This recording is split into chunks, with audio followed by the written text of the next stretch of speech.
Health talk ಆಯುರ್ ಪ್ರಸಾದಿನಿ ಕಾರ್ಯಕ್ರಮಕ್ಕೆ ಸ್ವಾಗತ. ನಾನು ಸುಮಿತ್ರಾ.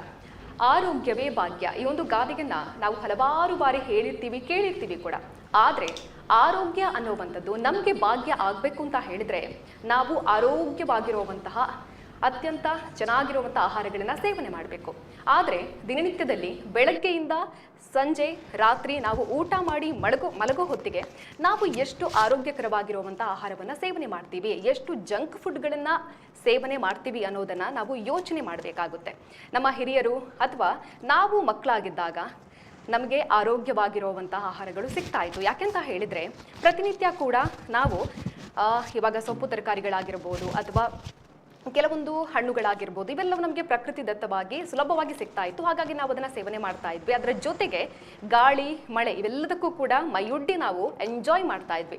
ಹಾಗಾಗಿ ಹೆಲ್ತ್ ಸ್ವಲ್ಪ ಚೆನ್ನಾಗಿತ್ತು ಅಂತ ಹೇಳ್ಬೋದು. ಆದರೆ ಈಗ ಮಕ್ಕಳಿಗೆ ಏನಾಗಿದೆ ಅಂತ ಹೇಳಿದರೆ ಏನಾದರೂ ಒಂದು ಸಣ್ಣ ಏನಾದರೂ ಹೊಟ್ಟೆಗೆ ತಗೋಬೇಕು ಅಂತ ಹೇಳಿದರೆ ಆಹಾರವನ್ನು ಫಸ್ಟ್ ಯೋಚನೆ ಮಾಡೋದೇ ಅವರು ಯಾವುದಾದ್ರೂ ಅಂಗಡಿಗೆ ಹೋಗಿ ತಗೊಂಡು ಬರೋಣ ಅಂತ.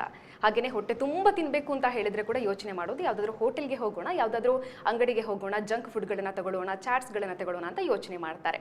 ಇದು ಮಾಮೂಲಾಗ್ಬಿಟ್ಟಿದೆ. ಮಕ್ಕಳು ಹಾಗೆಯೇ ಹೆತ್ತವರು ಕೂಡ ಚಾಟ್ಸನ್ನು ತಗೊಳ್ಳೋಣ ಅಂತ ಹೇಳಿದಾಗ ಅದು ಮಾಮೂಲಾಗಿ ಹೋಗ್ಬಿಡುತ್ತೆ. ಆದರೆ ಈ ಒಂದು ಅತಿಯಾಗಿ ಸಂಸ್ಕರಿಸಿದಂಥ ಫುಡ್ಗಳು ಎಷ್ಟು ನಮಗೆ ಆರೋಗ್ಯದ ಮೇಲೆ ಎಫೆಕ್ಟನ್ನು ಮಾಡುತ್ತೆ ಅಂತ ಯೋಚನೆ ಮಾಡಬೇಕಾಗಿದೆ. ಇದರ ಬಗ್ಗೆ ಮಾತುಗಳು ಕೂಡ ಆಗಬೇಕಾಗಿದೆ. ಹಾಗಾಗಿ ಇವತ್ತಿನ ಕಾರ್ಯಕ್ರಮದಲ್ಲಿ ನಾವು ಅಲ್ಟ್ರಾ ಪ್ರೊಸೆಸ್ಡ್ ಫುಡ್ ಯಾವ ರೀತಿಯಾಗಿ ನಮಗೆ ಆರೋಗ್ಯಕ್ಕೆ ಕುತ್ತನ್ನು ತರುತ್ತೆ ಅಂತ ಮಾತನಾಡ್ತೀವಿ. ನಮ್ಮ ಜೊತೆ ಖ್ಯಾತ ಆಯುರ್ವೇದ ತಜ್ಞ ವೈದ್ಯರಾಗಿರುವಂಥ ರಾಘವೇಂದ್ರ ಪ್ರಸಾದ್ ಬಂಗಾರಡ್ಕ ಸರ್ ಇದ್ದಾರೆ. ಬನ್ನಿ ಅವ್ರ ಜೊತೆ ಮಾತಾಡೋಣ, ಅವರನ್ನ ಕಾರ್ಯಕ್ರಮಕ್ಕೆ ಸ್ವಾಗತಿಸೋಣ. ನಮಸ್ತೆ ವೈದ್ಯರೇ, ಕಾರ್ಯಕ್ರಮಕ್ಕೆ ಸ್ವಾಗತ. ಅಲ್ಟ್ರಾ ಪ್ರೊಸೆಸ್ಡ್ ಫುಡ್ ತುಂಬಾ ಜನರಿಗೆ ಇಷ್ಟ ಆಗುತ್ತೆ, ಬಾಯಿಗೆ ರುಚಿ ಕೂಡ ತುಂಬಾನೇ ಚೆನ್ನಾಗಿ ಕೊಡುತ್ತೆ. ಹಾಗಾಗಿ ಅದ್ರ ಹತ್ರ ಹೋಗೋದು ಮಾಮೂಲಾಗ್ಬಿಟ್ಟಿದೆ ತುಂಬಾ ಜನರಿಗೆ. ಈ ಒಂದು ಅಲ್ಟ್ರಾ ಪ್ರೊಸೆಸ್ಡ್ ಫುಡ್ ಅಂದ್ರೆ ಏನು ಅಂತ? ಅಲ್ಟ್ರಾ ಪ್ರೊಸೆಸ್ಡ್ ಅಂತ ಹೇಳಿದರೆ ನಮ್ಮ ಈಗಿನ ಆಹಾರದಲ್ಲಿ ಅದನ್ನು ತುಂಬ ವಿಕೃತಗೊಳಿಸಿ ರೂಪಾಂತರಗೊಳಿಸಿ ಅದರ ಮೂಲ ಸ್ವರೂಪವನ್ನು ಕಳಚಿಕೊಂಡು ಬೇರೆ ಬೇರೆ ಸೇರಿಕೆ ದ್ರವ್ಯಗಳನ್ನು ಸೇರಿಸಿ ತಯಾರು ಮಾಡಿ ಮಾರುಕಟ್ಟೆಗೆ ಬಿಡುಗಡೆ ಮಾಡಿದಂಥ ಆಹಾರಗಳು. ಅದು ತುಂಬ ಕಾಲ ಕೆಡದಂತೆ ಅವನ್ನು ಉಳಿಸಿಕೊಳ್ಳುವುದಕ್ಕೆ ಮತ್ತು ಅವುಗಳಿಗೆ ರುಚಿ ಉಂಟು ಮಾಡುವುದಕ್ಕೆ ಮತ್ತು ಪರಿಮಳ ಇತ್ಯಾದಿಗಳಿಗೆ ಬೇರೆ ಬೇರೆ ರಾಸಾಯನಿಕಗಳನ್ನು ಸೇರಿಸಿ ತಯಾರಿಸಿದಂತಹ ಆಹಾರ ವಸ್ತುಗಳನ್ನು ನಾವು ಅಲ್ಟ್ರಾ ಪ್ರೊಸೆಸ್ಡ್ ಫುಡ್ ಅಂತ ಹೇಳ್ತೇವೆ. ಅದರಲ್ಲೂ ಬಹಳ ಸರಳವಾಗಿ ಹೇಳಬೇಕು ಅಂತ ಹೇಳಿದರೆ ನಮಗೆ ಮಾರುಕಟ್ಟೆಯಲ್ಲಿ ಯಾವುದೆಲ್ಲ ಪ್ಯಾಕ್ ಆಗಿ ಬರ್ತದೆ, ಅದು ಒಂದು ಪಾನೀಯ ಇರ್ಬೋದು, ಬಾಟಲಿಗಳಲ್ಲಿ ತುಂಬಿಸಿದಂತಹ ತುಂಬ ಸಮಯ ಇಡಲಿಕ್ಕೆ ಸಾಧ್ಯವಾಗುವಂತಹ ತಂಪು ಪಾನೀಯಗಳಿರ್ಬೋದು, ಅಥವಾ ಯಾವುದೇ ಒಂದು ಆಹಾರ ಉತ್ಪನ್ನ ಅದು ಪ್ಯಾಕ್ ಆಗಿ ಮಾರುಕಟ್ಟೆಯಲ್ಲಿ ಸಿಗ್ತದೆ ಅಂತ ಹೇಳಿ ಆದರೆ ಅದು ಎಲ್ಲವೂ ಕೂಡ ಅಲ್ಟ್ರಾ ಪ್ರೊಸೆಸ್ಡ್ ಅತಿಯಾಗಿ ಸಂಸ್ಕರಣೆಗೆ ಒಳಗಾದಂತಹ ಆಹಾರ ಪದಾರ್ಥಗಳು ಅಂತ ನಾವು ಪರಿಗಣಿಸಬೇಕಾಗ್ತದೆ. ಇನ್ನೊಂದು ಬಹಳ ಸುಲಭವಾಗಿ ಹೇಳಬೇಕು ಅಂತ ಹೇಳಿದರೆ ನಮ್ಮ ಅಡಿಗೆ ಕೋಣೆಯಲ್ಲಿ ಇಲ್ಲದ ವಸ್ತುಗಳನ್ನು ಯಾವ ಆಹಾರ ಪದಾರ್ಥ ಒಳಗೊಂಡಿದೆ ಅದನ್ನು ಕೂಡ ಅಲ್ಟ್ರಾ ಪ್ರೊಸೆಸ್ಡ್ ಅಂತ ಹೇಳಿ ನಾವು ತೀರ್ಮಾನ ಮಾಡಬೇಕಾಗ್ತದೆ. ಓಕೆ, ಇವಾಗ ಇದರ ಬಗ್ಗೆ ಮಾತನಾಡೋದಕ್ಕೂ ನಾವು ತುಂಬ ವಿಚಾರಗಳಿದೆ ಅಲ್ವಾ?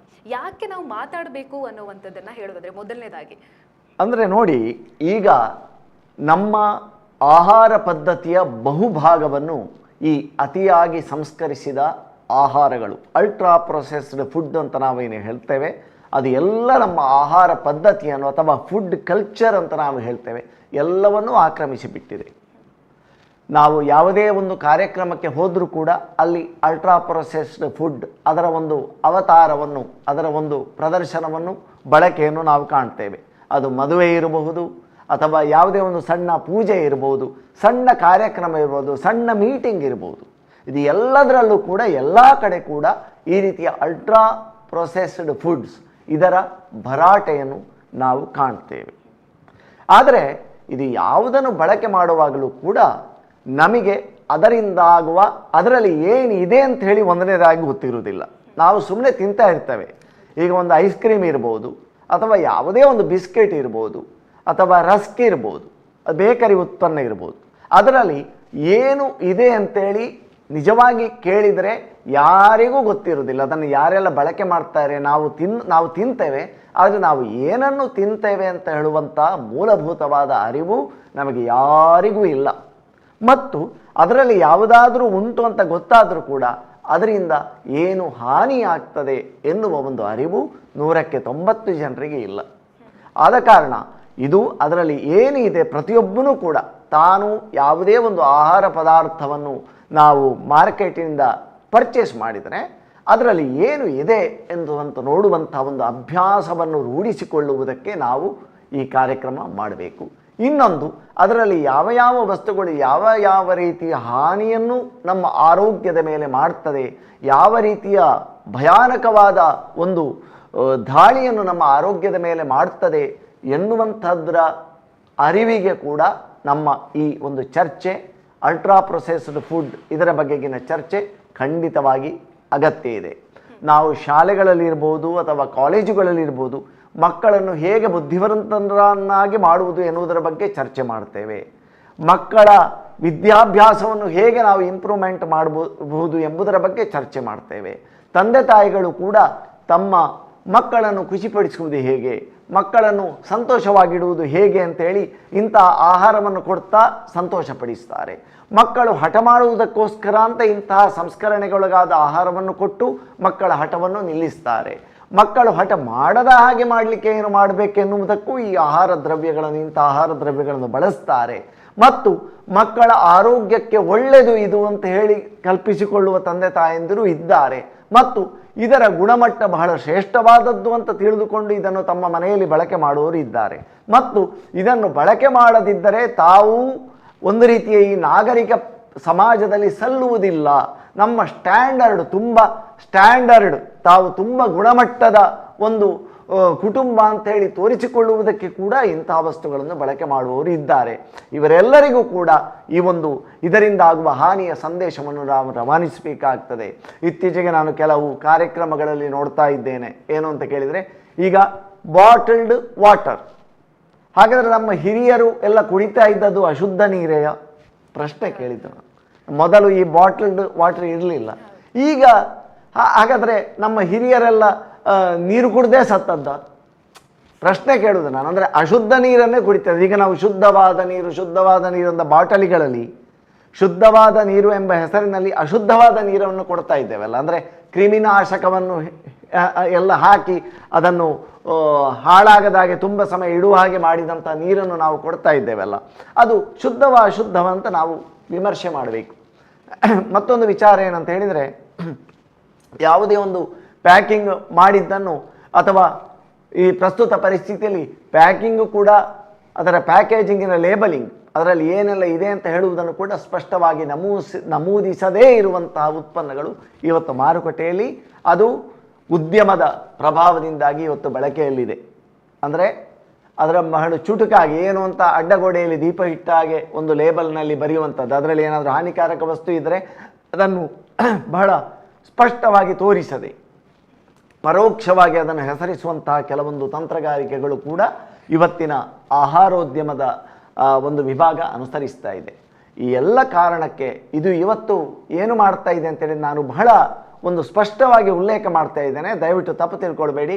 ಎಲ್ಲ ಬೇಕರಿಗಳು ಅಥವಾ ಈ ರೀತಿಯ ಆರ್ಟಿಫಿಷಿಯಲ್ ಫುಡ್ ತಯಾರು ಮಾಡುವಂಥ ಸ್ವದೇಶಿ ಕಂಪನಿ ಇರ್ಬೋದು, ವಿದೇಶಿ ಕಂಪನಿ ಇರ್ಬೋದು, ಎಲ್ಲ ಐಸ್ ಕ್ರೀಮ್ ತಯಾರಕ ಇಂಡಸ್ಟ್ರಿಗಳು ಮತ್ತು ಮಾರುಕಟ್ಟೆ ವ್ಯವಸ್ಥೆ ಎಲ್ಲವೂ ಕೂಡ ನಮ್ಮ ಮಕ್ಕಳ ಮನೆಯ ಮಕ್ಕಳ ಶವಗಳ ಮೇಲೆ ಕಟ್ಟಲ್ಪಟ್ಟಿದೆ ಎನ್ನುವುದನ್ನು ಬಹಳ ಗಂಭೀರವಾಗಿ ನಾವು ಇವತ್ತು ಯೋಚನೆ ಮಾಡಬೇಕು. ಯಾಕೆ ಅಂತ ಕೇಳಿದರೆ, ಇದನ್ನು ಯಾರು ಹೆತ್ತರು ಮಕ್ಕಳಿಗೆಲ್ಲ ತಿನ್ನಿಸ್ತಾರೆ, ಯಾರು ಬಳಕೆ ಮಾಡ್ತಾರೆ ಇಂಥ ಆಹಾರಗಳನ್ನು, ಅವರು ತಮ್ಮ ಮಕ್ಕಳ ಶವಯಾತ್ರೆಗೆ ತಾವೇ ಸಿದ್ಧತೆ ಮಾಡ್ತಾ ಇದ್ದಾರೆ ಎಂಬುದನ್ನು ಬಹಳ ಗಂಭೀರವಾಗಿ ಆ ಸಂದೇಶವನ್ನು ರವಾನಿಸಬೇಕಾಗಿದೆ. ಇನ್ನೂ ಒಂದು ವಿಷಯ ಉಲ್ಲೇಖ ಮಾಡ್ತಾ ಇದ್ದೇನೆ. ನಿಮ್ಮ ಸುದ್ದಿ ಪತ್ರಿಕೆಯಲ್ಲೇ ನೀವೊಂದು ಮೊನ್ನೆ ಪ್ರಕಟಿಸಿದ್ದೀರಿ, ಒಂದು ವಾರ್ತೆಯಾಗಿ ಸುದ್ದಿಯಾಗಿ ಪ್ರಕಟಿಸಿದ್ದೀರಿ. ಭಾರತದ ICMR, Indian council of medical research, ಭಾರತೀಯ ವೈದ್ಯಕೀಯ ವಿಜ್ಞಾನ ಸಂಸ್ಥೆ ಒಂದು ಪ್ರಕಟಣೆ ಹೊರಡಿಸಿದೆ. ಈ ಪ್ರಕಟಣೆ ಹೊರಡಿಸಬೇಕು ಅಂತ ಆದರೆ ಈ ವಿಷಯದ ಗಂಭೀರತೆ ಎಷ್ಟರ ಮಟ್ಟಿಗಿದೆ ಅಂತ ಇಂದಿನ ಸಮಾಜ ಅರ್ಥ ಮಾಡಿಕೊಳ್ಬೇಕು. ಇವತ್ತು ಬಹಳ ಸ್ಪಷ್ಟವಾಗಿ ಆ ಪ್ರಕಟಣೆಯಲ್ಲಿ ಉಲ್ಲೇಖ ಮಾಡಿದೆ, ಎಲ್ಲ ರೀತಿಯ ಸಂಸ್ಕರಿತ ಆಹಾರದಿಂದ ದೂರವಿರಬೇಕು. ಯಾರು ಆರೋಗ್ಯವಂತರಾಗಿರ್ತಾರೆ, ಆರೋಗ್ಯವಂತರಾಗಿರಲಿಕ್ಕೆ ಯಾರು ಬಯಸ್ತಾರೆ, ಎಲ್ಲ ರೀತಿಯ ಸಂಸ್ಕರಿತ ಆಹಾರಗಳಿಂದ ದೂರವಿರಬೇಕು ಮತ್ತು ಉಪ್ಪು ಮತ್ತು ಸಕ್ಕರೆಯಿಂದ ದೂರವಿರಿ ಅಂತ ಇದು ಪ್ರಕಟವಾದ ಬುಲೆಟಿನ್ ನೀವು ಸುದ್ದಿಯಾಗಿ ಪ್ರಕಟವಾದದ್ದನ್ನು ನಾನು ಉಲ್ಲೇಖಿಸ್ತಾ ಇದ್ದೇನೆ. ಯಾಕೆಂದರೆ ಇವತ್ತು ಈ ಒಂದು ಸಂಶೋಧನೆ ಅಥವಾ ಒಂದು ಸರ್ವೆ ಅಧ್ಯಯನ ಈ ವಿಷಯದ ಅಂದರೆ ಅಲ್ಟ್ರಾ ಪ್ರೊಸೆಸ್ಡ್ ಫುಡ್ ಇದನ್ನು ತೆಗೆದುಕೊಳ್ಳುವುದರಿಂದ ಎಷ್ಟೊಂದು ಅನಾರೋಗ್ಯಕರ ಸ್ಥಿತಿಗಳು ನಿರ್ಮಾಣ ಆಗ್ತಾ ಇದೆ ಮತ್ತು ಇದು ಎಷ್ಟು ಗಂಭೀರವಾಗಿದೆ ಎನ್ನುವುದನ್ನು ಕೂಡ ಅರ್ಥ ಮಾಡಿಕೊಂಡು ಈ ಪ್ರಕಟಣೆಯನ್ನು ಹೊರಡಿಸಿದೆ.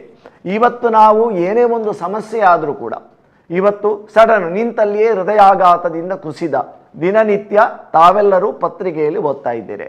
ಮಕ್ಕಳು ಮತ್ತು ವಯಸ್ಸಿನ ಯಾವುದೇ ಸಂಬಂಧ ಇಲ್ಲ, ಮಕ್ಕಳಿರಲಿ ಮುದುಕರಿರಲಿ ಸಣ್ಣ ವಯಸ್ಸಿನವರಿರಲಿ ಎಲ್ಲರೂ ಕೂಡ ಈ ಥರದ ಪರಿಸ್ಥಿತಿಯನ್ನು ವರ್ತಮಾನಗಳನ್ನು ಪತ್ರಿಕೆಯಲ್ಲಿ ಮಾಧ್ಯಮಗಳಲ್ಲಿ ದಿನನಿತ್ಯ ನಾವು ನೋಡ್ತಾ ಇದ್ದೇವೆ. ಆದರೆ ಎಲ್ಲರೂ ಕೂಡ ಇದಕ್ಕೆ ಕೋವಿಡ್ ವ್ಯಾಕ್ಸಿನ್ನ ಮೇಲೆ ಗೋಬೆ ಕೂರಿಸ್ತಾರೆ.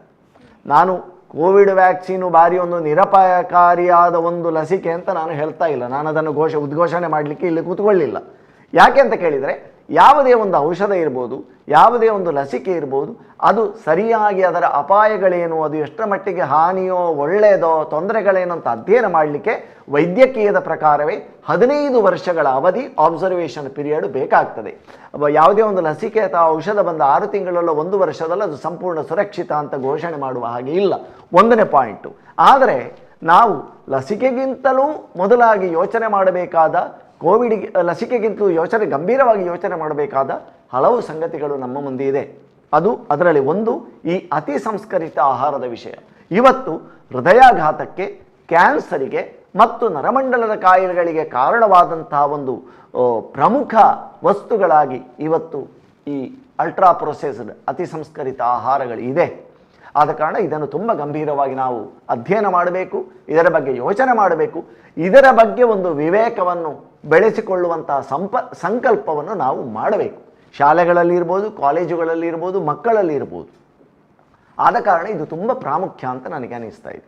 ಓಕೆ, ಇವಾಗ ಅಲ್ಟ್ರಾ ಪ್ರೊಸೆಸ್ಡ್ ಫುಡ್ ಪ್ಯಾಕೆಟ್ನ ಒಳಗೆ ಏನೆಲ್ಲ ಇರುತ್ತೆ ಅಂತ, ತಿನ್ನಬಾರ್ದು ಅಂತ ಹೇಳ್ತೀವಲ್ಲ, ಏನಿರುತ್ತೆ ಅಂತ ಇವಾಗ ನೋಡಿ. ಅಲ್ಟ್ರಾ ಪ್ರೊಸೆಸ್ಡ್ ಫುಡ್ಸಿನ ಒಳಗೆ ಅದರಲ್ಲಿ ಲೇಬಲ್ ಹಾಕಿರ್ತಾರೆ. ಅದರ ಲೇಬಲ್ ಹಾಕಿದ್ದು ಅಷ್ಟೇ ಅಲ್ಲ ಎಂದು ನಮಗೆ ಗೊತ್ತಿರಬೇಕು. ಯಾಕೆ ಅಂತ ಕೇಳಿದರೆ ಅಲ್ಟ್ರಾ ಪ್ರೊಸೆಸ್ಡ್ ಫುಡ್, ಈ ಅತಿ ಸಂಸ್ಕರಿತ ಆಹಾರಗಳಲ್ಲಿ ಅವರು ಪ್ಯಾಕಿಂಗ್ ಮಾಡುವಾಗ, ಲೇಬಲ್ ಹಾಕುವಾಗ ಅದರಲ್ಲಿ ನ್ಯೂಟ್ರಿಷನಲ್ ವ್ಯಾಲ್ಯೂ ಅಂತ ಮಾತ್ರ ಹಾಕ್ತಾರೆ. ಎಷ್ಟೋ ಲೇಬಲ್ಗಳಲ್ಲಿ ಕಾರ್ಬೋಹೈಡ್ರೇಟ್ ಇಷ್ಟಿದೆ, ಪಿಷ್ಟ ಪದಾರ್ಥ ಇಷ್ಟಿದೆ, ಕೊಬ್ಬು ಇಷ್ಟಿದೆ, ಇದು ಪ್ರೋಟೀನು ಇಷ್ಟಿದೆ, ನ್ಯೂಟ್ರಿಷನಲ್ ವ್ಯಾಲ್ಯೂಸ್ ಅಂತ ಹಾಕೋದು. ಇದೊಂದು ತಂತ್ರಗಾರಿಕೆ. ಅದರಲ್ಲಿ ಏನೋ ಇದೆ ಅಂತ ಹೇಳುವಂಥ, ಇದನ್ನು ಮರೆಮಾಚುವಂಥ ಒಂದು ತಂತ್ರಗಾರಿಕೆ ಈ ನ್ಯೂಟ್ರಿಷನಲ್ ವ್ಯಾಲ್ಯೂಸ್ ಹಾಕುವಂಥದ್ದು. ಕಡೆಗೆ ಕೊನೆಯಲ್ಲಿ ಪರ್ಮಿಟೆಡ್ ಪ್ರಿಸರ್ವೇಟಿವ್ಸು, ಪರ್ಮಿಟೆಡ್ ಫ್ಲೇವರ್ಸ್ ಅಂತ ಹಾಕಿರ್ತಾರೆ. ಅಂದರೆ ಅನುಮತಿ ಇರುವಂತಹ ಕೆಲವು ಪರಿಮಳ ದ್ರವ್ಯಗಳು ಮತ್ತು ಅನುಮತಿ ಇರುವಂತಹ ಕೆಲವು ಹಾಳಾಗದಂತೆ ಕೆಡದಂತೆ ಉಳಿಸಿಕೊಳ್ಳುವಂಥ ಕೆಲವು ರಾಸಾಯನಿಕಗಳು ಎಂಬುದು ಇದರ ತಾತ್ಪರ್ಯ. ಆದ ಕಾರಣ ಇದರ ಒಳಗೆ ಏನಿದೆ ಅಂತ ನೋಡೋದು, ಖಾಲಿ ನಾವು ಐಸ್ ಕ್ರೀಮ್ ಒಂದನ್ನು ಇಟ್ಕೊಂಡು ನಾವು ಇದೆಲ್ಲದರ ಒಳಗೆ ಏನಿದೆ ಅಂತ ನಾವು ಅರ್ಥ ಮಾಡಿಕೊಳ್ಬೋದು. ನೋಡಿ, ಎಲ್ಲ ಇರ್ತದೆ. ಸಕ್ಕರೆ ಇದೆ, ಬಾದಾಮಿ, ಹಾಲು, ಎಣ್ಣೆ, ಅದು ಅಲ್ಲದೆ ಸ್ಟೆಬಿಲೈಸರ್ಸ್ ಅಂತ ಇರ್ತದೆ, ಮತ್ತು ಪ್ರಿಸರ್ವೇಟಿವ್ಸ್ ಅಂತ ಕೆಡದಂತೆ ಅದನ್ನು ಉಳಿಸಿಕೊಳ್ಳುವಂತಹ ಕೆಲವು ರಾಸಾಯನಿಕಗಳು, ಮತ್ತು ಫ್ಲೇವರ್ಸ್ ಅಂತ ಇರ್ತದೆ, ಪರಿಮಳ ದ್ರವ್ಯಗಳು, ಮತ್ತು ಗಮ್ಗಳು ಅಂತ. ಗಮ್ಗಳಂದರೆ ಅದು ಕೆಡದಂತೆ ಇಳಿಸುವಂಥ ಮತ್ತು ಅದಕ್ಕೊಂದು ಸ್ವರೂಪವನ್ನು ಉಳಿಸಿಕೊಳ್ಳಿಕ್ಕಿರುವಂಥದ್ದು, ಮತ್ತು ಎಮಲ್ಸಿಫೈಯರ್ಸ್ ಅಂತ, ಅದು ಕೂಡ ಅದಕ್ಕೆ ನುಣುಪಾದ ಆ ಸ್ಮೂತ್ನೆಸ್, ಕ್ರೀಮಿನೆಸ್ ಕೊಡಲಿಕ್ಕಿರುವಂಥದ್ದು ಎಮಲ್ಸಿಫೈಯರ್ ಅಂತ. ಸ್ಟೆಬಿಲೈಸರ್ಸ್ ಅಂದರೆ ಅದನ್ನು ತುಂಬ ಹೊತ್ತು ನಾವು ರೂಮಿನ ಉಷ್ಣತೆಯಲ್ಲಿ ಅದನ್ನು ಹಾಳಾಗದ ಹಾಗೆ, ಅದು ಸ್ವರೂಪ ಬದಲಾವಣೆ ಆಗದ ಹಾಗೆ ಉಳಿಸಿಕೊಳ್ಳುವಂಥ ವಸ್ತುಗಳು. Stabilisers, emulsifiers, preservatives, flavours. ಗಮ್ಗಳಲ್ಲಿ ಕೂಡ ಹಾಗೆ, ಅದಕ್ಕೆ ಬಳಸುವಂಥ ಗಮ್ಗಳಲ್ಲಿ ತುಂಬ ಬಗೆಗಳಿದೆ. ಗುವಾರ್ ಗಮ್ ಇದೆ, ಕ್ಸಾಂಥಾನ್ ಗಮ್ ಅಂತಿದೆ, ಕೆರಾಜಿನನ್ ಅಂತ ಇದೆ. ಈ ರೀತಿ ಬೇರೆ ಬೇರೆ ಗಮ್ಗಳು. ಅದರಲ್ಲಿ ಕ್ಸಾಂಥಾನ್ ಅಂತ ಹೇಳುವಂಥದ್ದು ಒಂದು ಬ್ಯಾಕ್ಟೀರಿಯಾಗಳು ಸ್ರವಿಸುವಂಥ ದ್ರವ. ಬ್ಯಾಕ್ಟೀರಿಯಾಗಳು ಯಾವುದೇ ಒಂದು ವಸ್ತುವಿಗೆ ಅಂಟಿಕೊಳ್ಳುವುದಕ್ಕೆ ಆ ಗಮ್ಮನ್ನು ಬಳಸಿಕೊಳ್ತದೆ, ತಾನೇ ಉತ್ಪಾದನೆ ಮಾಡಿದಂಥ ಆ ಗಮ್ಮನ್ನು. ಈ ರೀತಿಯ ಗಮ್ಗಳು ಕೂಡ ಅದರಲ್ಲಿ ಬಳಕೆಯಾಗ್ತದೆ. ಆದ ಕಾರಣ ಇದೊಂದು ಬಹಳ ದೊಡ್ಡ ಒಂದು ಸಂಕೀರ್ಣವಾದ ಒಂದು ಉತ್ಪಾದನೆ. ಎಣ್ಣೆಗಳನ್ನು ಬಳಸ್ಬೋದು, ತೆಂಗಿನ ಎಣ್ಣೆ, ಸೂರ್ಯಕಾಂತಿ ಎಣ್ಣೆ, ಕ್ಲೋರೋಫಿಲ್, ನಿಂಬೆ ಮುಂತಾದ ನೈಸರ್ಗಿಕ ಪರಿಮಳ ಅಂತ ಇರ್ತದೆ. ಆಲೋಚನೆ ಮಾಡಿ, ಬಹಳ ಎಷ್ಟೊಂದು ಬುದ್ಧಿವಂತಿಕೆ ಶಬ್ದ ಅಂತ ಕೇಳಿದರೆ ನ್ಯಾಚುರಲ್ ಫ್ಲೇವರ್ಸ್ ಅಂತ ಅದರಲ್ಲಿ ಬರೆದಿರ್ತದೆ. ನ್ಯಾಚುರಲ್ ಫ್ಲೇವರ್ಸ್ ಅಂತ ಹೇಳಿದರೆ ನಿಜವಾದ ನಿಂಬೆ ಪರಿಮಳಕ್ಕೆ ನಿಜವಾದ ನಿಂಬೆಯನ್ನು ಹಾಕಿದ್ದಾರೆ ಅಂತ ಅರ್ಥ ಅಲ್ಲ. ಅಂದರೆ ನಿಂಬೆ ಎನ್ನುವುದೊಂದು ನ್ಯಾಚುರಲ್ ವಸ್ತು, ಆ ನಿಂಬೆಯ ವಸ್ತುವಿನ ಪರಿಮಳವನ್ನು ಇದರಲ್ಲಿ ಒಳಗೊಂಡಿದೆ. ಕೆಲವು ರಾಸಾಯನಿಕಗಳನ್ನು ಬಳಸಿ, ಅದಕ್ಕೆ ನಾವು ಫ್ಲೇವರ್ಸ್ ಅಂತ ಹೇಳ್ತೇವೆ. ದ್ರವ್ಯಗಳು, ನಿಂಬೆಯ ಪರಿಮಳ ಬರುವಂಥ ಸಿಂಥೆಟಿಕ್ ಕೆಮಿಕಲ್ಸ್, ಸಿಂಥೆಟಿಕ್ ಫ್ಲೇವರ್ಸ್ ಅಂತಂದರೆ ಕೃತಕವಾಗಿ ತಯಾರಿಸಿದಂತಹ ಸುವಾಸನಾ ದ್ರವ್ಯಗಳು. ಅದು ಸ್ಟ್ರಾಬೆರಿ ಫ್ಲೇವರ್ ಇರ್ಬೋದು, ನಿಂಬೆ ಹಣ್ಣಿನ ಫ್ಲೇವರ್ ಇರ್ಬೋದು, ವೆನಿಲ್ಲಾ ಫ್ಲೇವರ್ ಇರ್ಬೋದು. ಇದು ಯಾವುದು ಕೂಡ ಇವತ್ತು ಮಾರುಕಟ್ಟೆಯಲ್ಲಿ ಬರುವಂಥ ಇದರ ಪರಿಮಳ ಇದೆ ಅಂತ ಹೇಳಿ ಆದರೆ ಅದು ನಿಜವಾದ ನಿಂಬೆಯೂ ಅಲ್ಲ, ನಿಜವಾದ ವೆನಿಲ್ಲವೂ ಅಲ್ಲ, ನಿಜವಾದ ಸ್ಟ್ರಾಬೆರಿ ಕೂಡ ಅಲ್ಲ. ಅದು ಎಲ್ಲವೂ ಕೂಡ ಸಿಂಥೆಟಿಕ್ ಆಗಿ ಕೃತಕವಾಗಿ ಪ್ರಯೋಗಶಾಲೆಗಳಲ್ಲಿ ತಯಾರಿಸಲ್ಪಟ್ಟ ರಾಸಾಯನಿಕಗಳು ಎಂಬುದರ ಅರಿವು ನಮಗಿರಬೇಕು. ಓಕೆ, ಇವಾಗ ತುಂಬಾ ಜನ ಇಷ್ಟಪಟ್ಟು ತಿನ್ನೋದು ಅಂತ ಹೇಳಿದ್ರೆ ಐಸ್ ಕ್ರೀಮ್ ಅಂತ ಹೇಳಿದ್ರೆ ಮಕ್ಕಳಂತೂ ಅಬ್ಬಾ ಅದೇ ಬೇಕು ಅಂತ ಹೇಳ್ತಾರೆ. ಇವಾಗ ಐಸ್ ಕ್ರೀಮ್ ಮಾಡೋದ್ರ ಹಿಂದಿನ ಉದ್ದೇಶ ಏನಿರುತ್ತೆ ಅಂತ ನೋಡಿ. ಐಸ್ ಕ್ರೀಮಿನಲ್ಲಿ ಎರಡು ವಿಷಯ ಇದೆ, ಮೂರು ವಿಚಾರಗಳಿದೆ. ಒಂದು, ಅದು ನೋಡಿ, ಐಸ್ ಕ್ರೀಮ್ನಲ್ಲಿ ಖಾಲಿ ಐಸಿನ ಹರಳುಗಳು ಇದೆ ಅಂತ ಹೇಳಿ ಆದರೆ ಯಾರು ಅದು ಇಷ್ಟ ಆಗೋದಿಲ್ಲ. ಯಾರು ಕೂಡ ಐಸ್ ಕ್ರೀಮನ್ನು, ಐಸಿನ ತುಣುಕುಗಳನ್ನು, ಮಂಜುಗಡ್ಡೆಯ ತುಣುಕುಗಳನ್ನು ತಿನ್ನಲಿಕ್ಕೆ ಯಾರೂ ಐಸ್ ಕ್ರೀಮ್ ತಿನ್ನುವುದಿಲ್ಲ. ಅದರ ಕ್ರೀಮಿನೆಸ್ ಅಂದರೆ ಆ ನುಣುಪುತನ, ಸಾಫ್ಟ್ನೆಸ್ ಬಾಯಿಗೆ ಹಾಕುವಾಗ ಒಂದು ಸ್ನಿಗ್ಧ ಅನುಭವ ಆಗಬೇಕು. ಅದೊಂದು ಆಯಿಲಿ, ಒಂದು ಬೆಣ್ಣೆಯನ್ನು ಹಾಕಿದಂಥ ಅನುಭವ ಬಾಯಿಗೆ ಹಾಕಬೇಕು. ಬೆಣ್ಣೆಯನ್ನು ಹಾಕದೆಯೇ ಬೆಣ್ಣೆ ಹಾಕಿದ ಅನುಭವ ನಮಗೆ ಆ ಐಸ್ ಕ್ರೀಮ್ ತಿನ್ನುವಾಗ ಆಗಬೇಕು. ಒಂದು. ಇನ್ನೊಂದು, ಅದರ ಪರಿಮಳ, ಅದರ ರುಚಿ, ಇದು ಎಲ್ಲ ಕೂಡ ಇರ್ತದೆ. ಅದು ಒಂದು. ಮತ್ತು ಅದು ಸಾಮಾನ್ಯವಾದ ಒಂದು ವಾತಾವರಣದಲ್ಲಿ ಸ್ಥಿರವಾಗಿರಬೇಕು. ಕೊನೆಯ ಪಕ್ಷ ಅದು ಫ್ರೀಜರ್ನಲ್ಲಿಟ್ಟಾಗ ಅದನ್ನು ತುಂಬ ಸಮಯ ಬಾಳಿಕೆ ಮಾಡುವ ಹಾಗಿರಬೇಕು. ಒಂದು. ಇನ್ನೊಂದು, ಅದರ ಸಾಗಾಣಿಕೆ ಸುಲಭ ಆಗಬೇಕು. ಮತ್ತೊಂದು, ಅದರ ಉತ್ಪಾದನಾ ವೆಚ್ಚ ಕಡಿಮೆ ಇರಬೇಕು ಮತ್ತು ಲಾಭ ಹೆಚ್ಚು ಬರಬೇಕು. ಮಾರಾಟ ಮಾಡುವಾಗ ಅದರಿಂದ ಲಾಭ ಜಾಸ್ತಿ ಬರಬೇಕು, ಉತ್ಪಾದನಾ ವೆಚ್ಚ ಕಡಿಮೆ ಆಗಬೇಕು. ಮತ್ತು ಅದು ಒಂದು ರೀತಿಯ ಐಸ್ ಕ್ರೀಮನ್ನು ತಯಾರು ಮಾಡುವ ಉದ್ದೇಶವೆಂದರೆ ಒಂದು ರೀತಿಯ ನೊರೆಯಂತಹ ಒಂದು ಪದಾರ್ಥವನ್ನು ನಮ್ಮ ಸಾಮಾನ್ಯ ರೂಮಿನ ಉಷ್ಣತೆಯಲ್ಲಿ ಅದನ್ನು ಒಂದು ಚಂದವಾಗಿ ಕಾಣುವ ಹಾಗೆ ಮಾಡುವುದು ಹೇಗೆ ಅನ್ನೋ ಉದ್ದೇಶದಿಂದಲೇ ಐಸ್ ಕ್ರೀಮ್ ಹುಟ್ಟಿಕೊಂಡದ್ದು.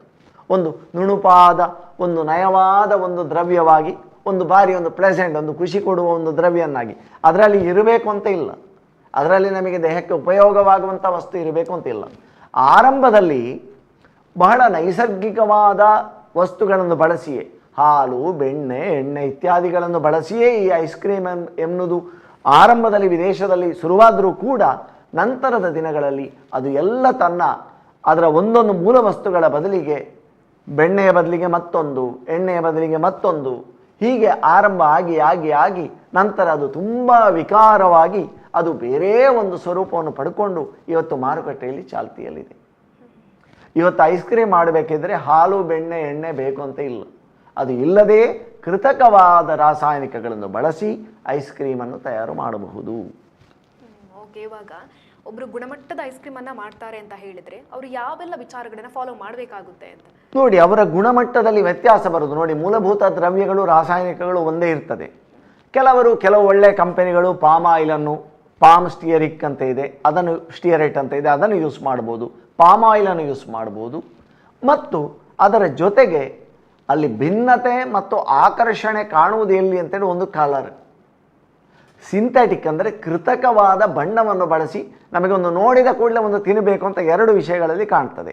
ಈ ಕಂಪೆನಿಗಳಲ್ಲಿ ಗುಣಮಟ್ಟದ ಅಥವಾ ಒಳ್ಳೆ ಕಂಪೆನಿ ಅಂತ ಹೇಳುವಂಥದ್ದು ಇದಕ್ಕೆ ಬಹಳಷ್ಟು ಸಂಶೋಧನೆಗಳನ್ನು, ಆ ಸಂಶೋಧನೆಗಾಗಿ ಖರ್ಚುಗಳನ್ನು ಅದು ಮಾಡ್ತದೆ. ಯಾವ ಫ್ಲೇವರ್ ಬಳಸಿದರೆ ಒಬ್ಬ ವ್ಯಕ್ತಿಯನ್ನು ಇದಕ್ಕೆ ಬಲಿ ಬೀಳಿಸ್ಬೋದು, ಇದರ ವ್ಯಸನಕ್ಕೆ ಒಳಗಾಗಿಸ್ಬೋದು, ಇದನ್ನು ಎಡಿಕ್ಟ್ ಆಗುವಾಗೆ ಈ ಐಸ್ ಕ್ರೀಮಿಗೆ, ನಮ್ಮ ಕಂಪೆನಿ ಐಸ್ ಕ್ರೀಮಿಗೆ ಎಡಿಕ್ಟ್ ಆಗ್ಬೋದು, ಇದನ್ನೇ ಮತ್ತೆ ಮತ್ತೆ ಬಯಸುವ ಹಾಗೆ ಹೇಗೆ ಮಾಡ್ಬೋದು ಎನ್ನುವುದಕ್ಕೆ ಆಯಾ ತಯಾರಕ ಕಂಪೆನಿಗಳು ಯಾವುದೇ ಒಂದು ಇರ್ಬೋದು, ಐಸ್ ಕ್ರೀಮ್ ಅಂತಲ್ಲ, ಅದು ಬಹಳಷ್ಟು ಖರ್ಚು ಮಾಡ್ತದೆ. ಅದರ ಟೇಸ್ಟ್ ಅನ್ನು ಪರೀಕ್ಷೆ ಮಾಡುವವರು ಅಂತೇಳಿಯೇ ಇದೆ ಗ್ರೂಪ್ಗಳನ್ನು ಸೃಷ್ಟಿ ಮಾಡಿರ್ತಾರೆ. ಅವರದರ ರುಚಿ ನೋಡ್ತಾರೆ, ಅದರ ಪರಿಮಳ ಹೇಗೆ ಅಂತ ನೋಡ್ತಾರೆ, ಅದರ ಬಗ್ಗೆ ಒಂದು ಕಮೆಂಟ್ ಕೊಡ್ತಾರೆ. ಅಂದರೆ ಫ್ಲೇವರ್, ಅದರ ವಾಸನೆ ಅಥವಾ ಪರಿಮಳ, ಇದರ ಮೂಲಕ ಕಂಪನಿಗಳು ತಮ್ಮ ವಿಶಿಷ್ಟ ಗುಣಮಟ್ಟ ಅಂತ ಹೇಳಿಕೊಳ್ಳುವುದಕ್ಕೆ, oh this is ice cream of strawberry flavour, lemon flavour, vanilla flavour ಅಂತೆಲ್ಲ ಹೇಳಿ, ಫ್ಲೇವರ್ ಅಂದರೆ ವೆನಿಲ್ಲಾ ಹಾಕಿರುವುದಿಲ್ಲ. ಕಾರಣ ಇಷ್ಟೇ, ನಿಜವಾದ ವೆನಿಲ್ಲಾ, ನಿಜವಾದ ಬೆಣ್ಣೆ, ನಿಜವಾದ ವಸ್ತುಗಳನ್ನು, ನೈಸರ್ಗಿಕ ವಸ್ತುಗಳನ್ನು ಹಾಕಿದರೆ ಅದರ ಉತ್ಪಾದನಾ ವೆಚ್ಚ ಖಂಡಿತವಾಗಿ ದುಬಾರಿ ಆಗ್ತದೆ. ಈಗ ಮಾರುಕಟ್ಟೆಯಲ್ಲಿ ಸಿಕ್ಕುವ ರೇಟಿಗೆ ಅದನ್ನು ಕೊಡಲಿಕ್ಕೆ ಸಾಧ್ಯ ಇಲ್ಲ. ತುಂಬ ಕಡಿಮೆ ವೆಚ್ಚದಲ್ಲಿ ಒಂದು ವಸ್ತುವನ್ನು ಉತ್ಪಾದನೆ ಮಾಡಿ ಅದನ್ನು ಮಾರಾಟ ಮಾಡಿ ಹೆಚ್ಚು ಲಾಭ ಗಳಿಸುವುದು ಹೇಗೆ ಅಂತ ಹೆಚ್ಚಿನ ಕಂಪನಿಗಳು ಯೋಚನೆ. ಅದಕ್ಕೆ ನಾನು ಮೊದಲೊಮ್ಮೆ ಇದೇ ವೇದಿಕೆಯಲ್ಲಿ ಒಂದು ಮಾತನ್ನು ಹೇಳಿದ್ದೆ, ಆಹಾರ ಎನ್ನುವುದು ಉದ್ಯಮ ಆದಾಗ ಸಮಾಜದ ಆರೋಗ್ಯ ವ್ಯವಸ್ಥೆ ಹದಗೆಡ್ತದೆ. ಆ ಸಮಾಜದ ವ್ಯವಸ್ಥೆ ಇದು ಬಹಳಷ್ಟು ಮಂದಿಗಳಿಗೆ ಇದು ಕಹಿ ಅನ್ನಿಸಬಹುದು. ಆದರೆ ಈ ಕಹಿ ಅಂತ ಅನ್ನಿಸಿದ್ರೂ ಕೂಡ ಹೇಳಬೇಕಾದ ಅನಿವಾರ್ಯತೆ, ಒಬ್ಬ ವೈದ್ಯನಾಗಿ, ಒಬ್ಬ ಸಾಮಾಜಿಕ ಜವಾಬ್ದಾರಿಯಿಂದ ನಾನು ನನ್ನ ರೋಗಿಗಳಿಗೂ ಕೂಡ, ನನ್ನಲ್ಲಿ ಚಿಕಿತ್ಸೆಗೆ ಬರುವವರಿಗೆ ಕೂಡ ಇದನ್ನು ಬಹಳ ಒತ್ತಿ ಹೇಳ್ತೇನೆ. ಕೆಲವೊಂದು ಜನ ಮಕ್ಕಳು ಬರ್ತಿದ್ರು, ಅವರ ಹೆತ್ತವರು ಕರೆದುಕೊಂಡು, ಏನು ಅಂತ ಕೇಳಿದರೆ ಅವರಿಗೆ ಕೆಲವು ಆರೋಗ್ಯ ಸಮಸ್ಯೆಗಳಿರ್ತದೆ. ಅವರು ಮನೆಯಲ್ಲಿ ಏನು ಮಾಡ್ತಿದ್ರು ಅಂತ ಕೇಳಿದರೆ, ಫ್ರಿಜ್ಜಿನಲ್ಲಿ ಈ ಕೆಲವು ಕಂಪೆನಿಗಳ ತಂಪು ಪಾನೀಯ, ಸೂಪರ್ ಮಾರ್ಕೆಟಿಗೆ ಹೋಗುವುದು, ಅಲ್ಲಿಂದ ತಂಪು ಪಾನೀಯಗಳನ್ನು ತಂದು ಬಾಟ್ಲಿಗಳಲ್ಲಿ ಇದರಲ್ಲಿ ತುಂಬಿಸಿಡುವುದು ಫ್ರಿಜ್ಜಿನಲ್ಲಿ. ನಂತರ ಬೇಕಾದಾಗ ಮಕ್ಕಳು ಕೇಳಿದಾಗ ಅದನ್ನು ತೆಗೆದು ಫ್ರೀಜರ್ನಿಂದ ತೆಗೆದು ಕೊಡುವಂಥ ಇಂಥದ್ದನ್ನು ಇಟ್ಕೊಳ್ತಿದ್ರು. ಯಾವಾಗ ನಾನು ಇದರ ಬಗ್ಗೆ ಅವರಲ್ಲಿ ಪ್ರಶ್ನೆ ಕೇಳದೆ ಈ ವಿಷಯಗಳನ್ನು ರೋಗಿಗಳು ವೈದ್ಯರ ಹತ್ರ ಹೇಳುವುದಿಲ್ಲ, ಮತ್ತು ಇದರ ಕುರಿತಾಗಿ ಪ್ರಶ್ನೆ ಕೇಳುವ ಕಷ್ಟವನ್ನು ಬಹಳಷ್ಟು ವೈದ್ಯರು ಕೂಡ ತೆಗೆದುಕೊಳ್ಳುವುದಿಲ್ಲ. ಇದು ದುರಂತವೇ.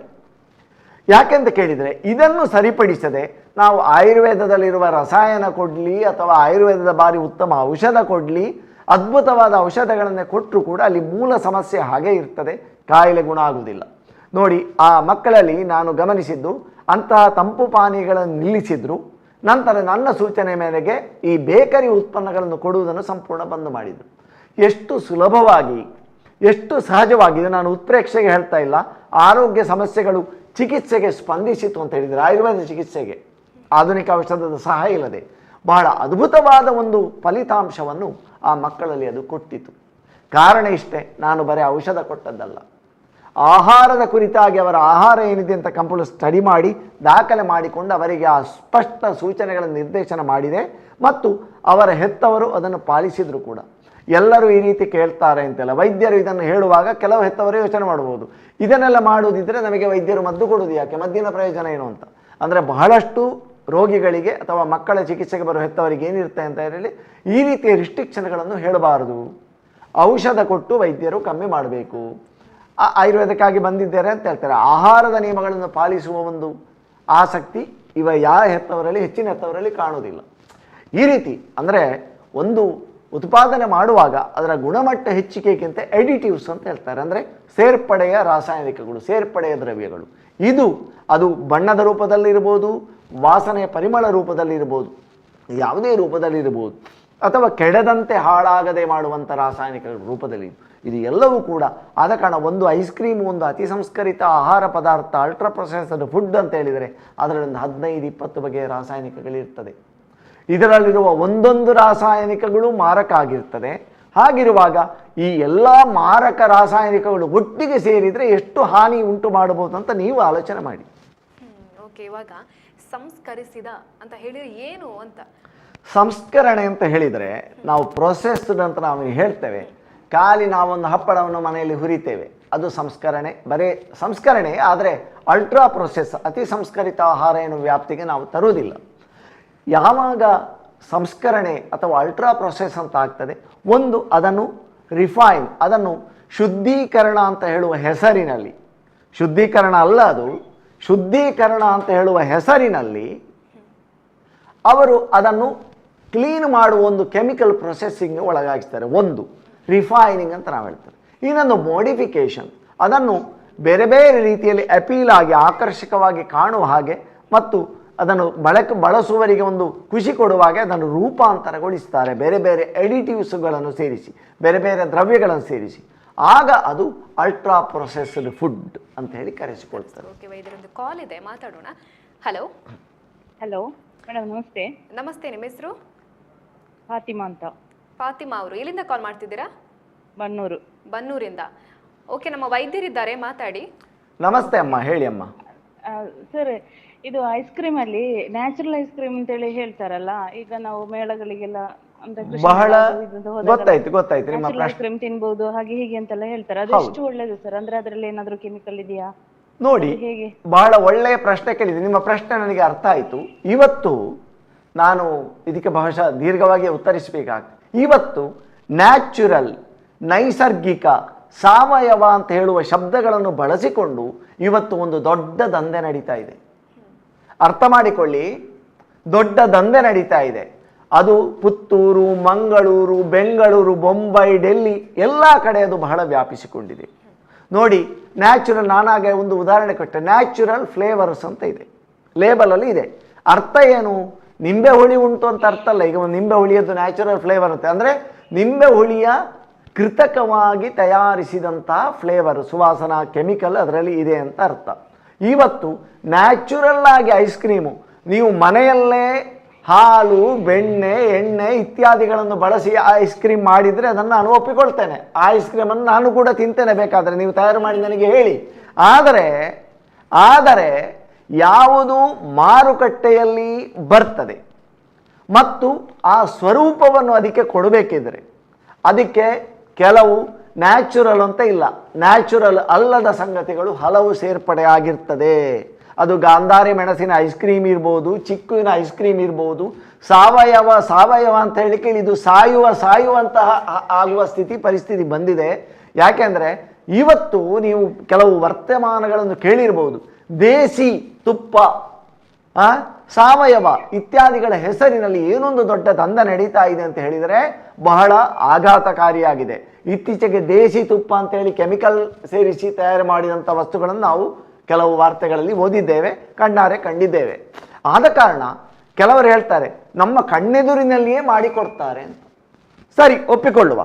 ನಾನು ನಿಮಗೆ ಅದೇ ವಸ್ತುಗಳನ್ನು ನಾನು ಕೊಡ್ತೇನೆ, ನನ್ನ ಎದುರಲ್ಲಿ ಪ್ರಾಯೋಗಿಕವಾಗಿ ಮಾಡಿ ತೋರಿಸಿ. Ice cream, natural ice cream ಒಪ್ಪಿಕೊಳ್ತೇನೆ. ಈ ಯಾವುದು ಕಣ್ಣೆದುರಿನಲ್ಲಿ ಮಾಡಿಕೊಡುವಾಗ ನಿಮಗೆ ಅವರು ಇದೆಲ್ಲ ತೋರಿಸ್ತಾರೆ ಅಂತ, ಇದು ಹಾಲು, ಇದು ಹಣ್ಣಿನ ರಸ, ಇದು ಮತ್ತೊಂದು ಮೊದಲೊಂದು ಅಂತ. ಅದು ಹಾಗೆ ಇರ್ತದೆ.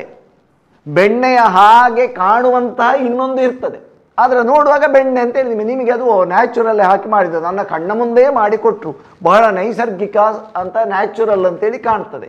ಆದರೆ ಅಲ್ಲಿ ಎಷ್ಟೋ ಎಡಿಟಿವ್ಸ್ಗಳು ಇರ್ತದೆ, ಯಾಕೆಂದರೆ ಆಹಾರ ಉದ್ಯಮ ಎಲ್ಲರೂ ಆಲೋಚನೆ ಮಾಡೋದು ಕಡಿಮೆ ಇನ್ವೆಸ್ಟ್ಮೆಂಟ್ ಮಾಡಿ ಹೆಚ್ಚು ಲಾಭವನ್ನು ತಯಾರಿಸುವಂಥ ಸಂಗತಿ. ನೀವು ಮನೆಯಲ್ಲೇ ಹಾಲು, ಬೆಣ್ಣೆ, ಎಣ್ಣೆ ಬಳಸಿ ಐಸ್ ಕ್ರೀಮ್ ಹೇಗೆ ಮಾಡಬೇಕೋ ನೀವು ಮನೆಯಲ್ಲೇ ನಿಮ್ಮ ವಸ್ತುಗಳನ್ನು ಬಳಸಿ, ಯಾವುದೇ ಮಾರುಕಟ್ಟೆಯಿಂದ ತಂದ ಎಡಿಟಿವ್ಸ್, ಮಿಕ್ಸ್ಚರ್ ಸೇರಿಸದೆ ನಾನು ಹೇಳ್ತಾ ಇದ್ದೇನೆ ಐಸ್ ಕ್ರೀಮ್ ತಯಾರು ಮಾಡೋದು. ಸೊ ಅಂಥ ಐಸ್ ಕ್ರೀಮ್ ಮಾಡಿದರೆ ಒಪ್ಪಿಕೊಳ್ಳಿ.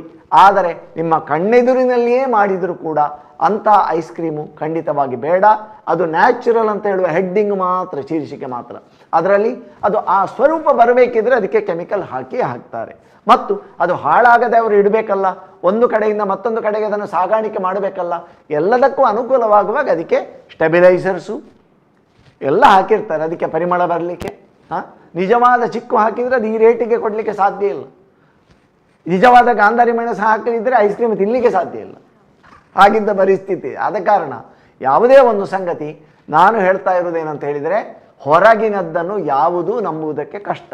ಐಸ್ ಕ್ರೀಮ್ ತಿನ್ನಬೇಕು ಅಂತ ಅನಿಸಿದರೆ ನೀವು ಮನೆಯಲ್ಲೇ ಮಾಡಿ ತಿನ್ನಿ. ಬೆಣ್ಣೆ, ಎಣ್ಣೆ ಎಲ್ಲ ಕರೆಕ್ಟಾಗಿ ತಂದು ನೀವೇ ತಯಾರು ಮಾಡಿ. ಆದರೆ ಮಾರುಕಟ್ಟೆಯಲ್ಲಿ ನ್ಯಾಚುರಲ್ಲು, ಸಾವಯವ, ಅದು ಸಾಯುವ ಅವಯವದ ಹಾಗೆ ಆಗ್ತದೆ ಪರಿಸ್ಥಿತಿ.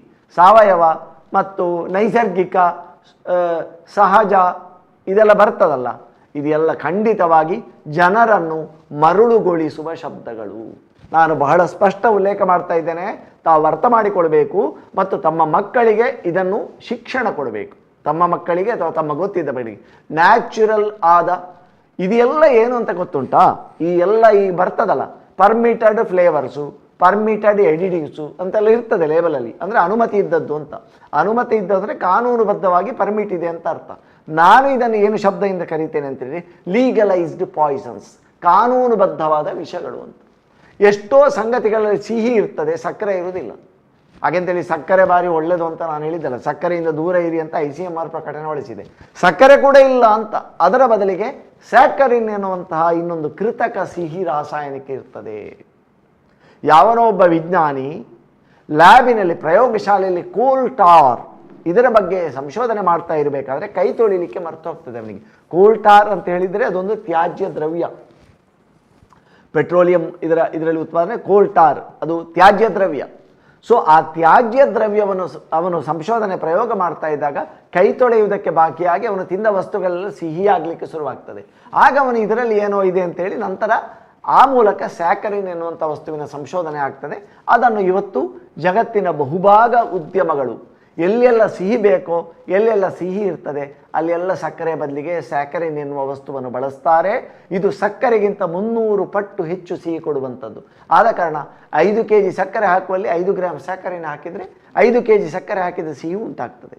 ಆದ ಕಾರಣ ಯಾವುದು ನ್ಯಾಚುರಲ್, ತಾವು ಹೇಳಿದರೆ ನ್ಯಾಚುರಲ್ ಅಂತ ಇದ್ದದಂತ ಹೇಳ್ಬೋದು, ನ್ಯಾಚುರಲ್ ಇದ್ದದ್ದು ತಿನ್ಬೋದು, ನೀವೇ ಮನೆಯಲ್ಲಿ ನ್ಯಾಚುರಲ್ ಆಗಿ ಮಾಡಿದರೆ ಆಗ್ಬೋದು. ಮಾರುಕಟ್ಟೆಯಲ್ಲಿ ಸಿಕ್ಕುವಂಥದ್ದು, ಪ್ಯಾಕ್ ಆಗಿ ಬರುವಂಥದ್ದು ನ್ಯಾಚುರಲ್, ಸಾವಯವ, ಜನರನ್ನು ಮರಳುಗೊಳಿಸುವ, ಜನರನ್ನು ಮಂಗ ಮಾಡುವಂತಹ ಕೆಲವು ವಿಧಾನಗಳಷ್ಟೇ. ನೀವು ತಾಜಾ ಸಂಗತಿಗಳನ್ನು ಬಳಸಿ. ಸಾವಯವ ಎಣ್ಣೆ ಉಂಟಾ? ಸಾವಯವ ಎಣ್ಣೆ ಅಂತ ಉಂಟು? ಇಲ್ಲ.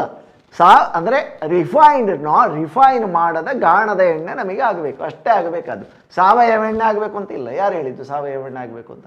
ಇದೆಲ್ಲ ಹಣ ಮಾಡುವ ಒಂದು ತಂತ್ರಗಾರಿಕೆಯ ವಿಧಾನಗಳು. ಇವತ್ತು ಆಯುರ್ವೇದದ ಹೆಸರನ್ನು ಕೂಡ ಬಳಸಿಕೊಂಡು ಆಯುರ್ವೇದ ವಾಟರ್, ದೊಡ್ಡ ಉದ್ಯಮ ಇದು. ಆಯುರ್ವೇದ ನೀರು ಅಂತ. ಅಂದರೆ ಗಿಡಮೂಲಿಕೆಗಳಿದೆ. ಈಗ ಲಾವಂಚ, ನನ್ನಾರಿ, ಕೆಲವೊಂದು ವಸ್ತುಗಳನ್ನು ಹಾಕಿರ್ತಾರೆ. ಆದರೆ ಅದು ಹಾಳಾಗದಾಗೆ 6 ತಿಂಗಳು ಬಾಟಲಿಯಲ್ಲಿ ಅದು ಬ್ಯಾಕ್ಟೀರಿಯಾ ಎಲ್ಲ ಉತ್ಪಾದನೆ ಆಗೋದು ಉಳ್ಕೊಳ್ಬೇಕಲ್ಲ, ಅದಕ್ಕೆ ಕಾನೂನುಬದ್ಧವಾಗಿ, ನಾನು ಹೇಳ್ತಾ ಇದ್ದು ಕಾನೂನು ವಿರೋಧವಾಗಿಲ್ಲ, ಕಾನೂನುಬದ್ಧವಾಗಿ ಅದಕ್ಕೆ ಕ್ರಿಮಿನಾಶಕಗಳನ್ನು ಹಾಕಿರ್ತಾರೆ ಅಂತೆ ಆಯುರ್ವೇದ ವಾಟರ್ನಲ್ಲಿ. ಇದು ನಮ್ಮ ಹೆತ್ತವರಿಗೆ ಕೂಡ ಅರ್ಥ ಆಗುವುದಿಲ್ಲ.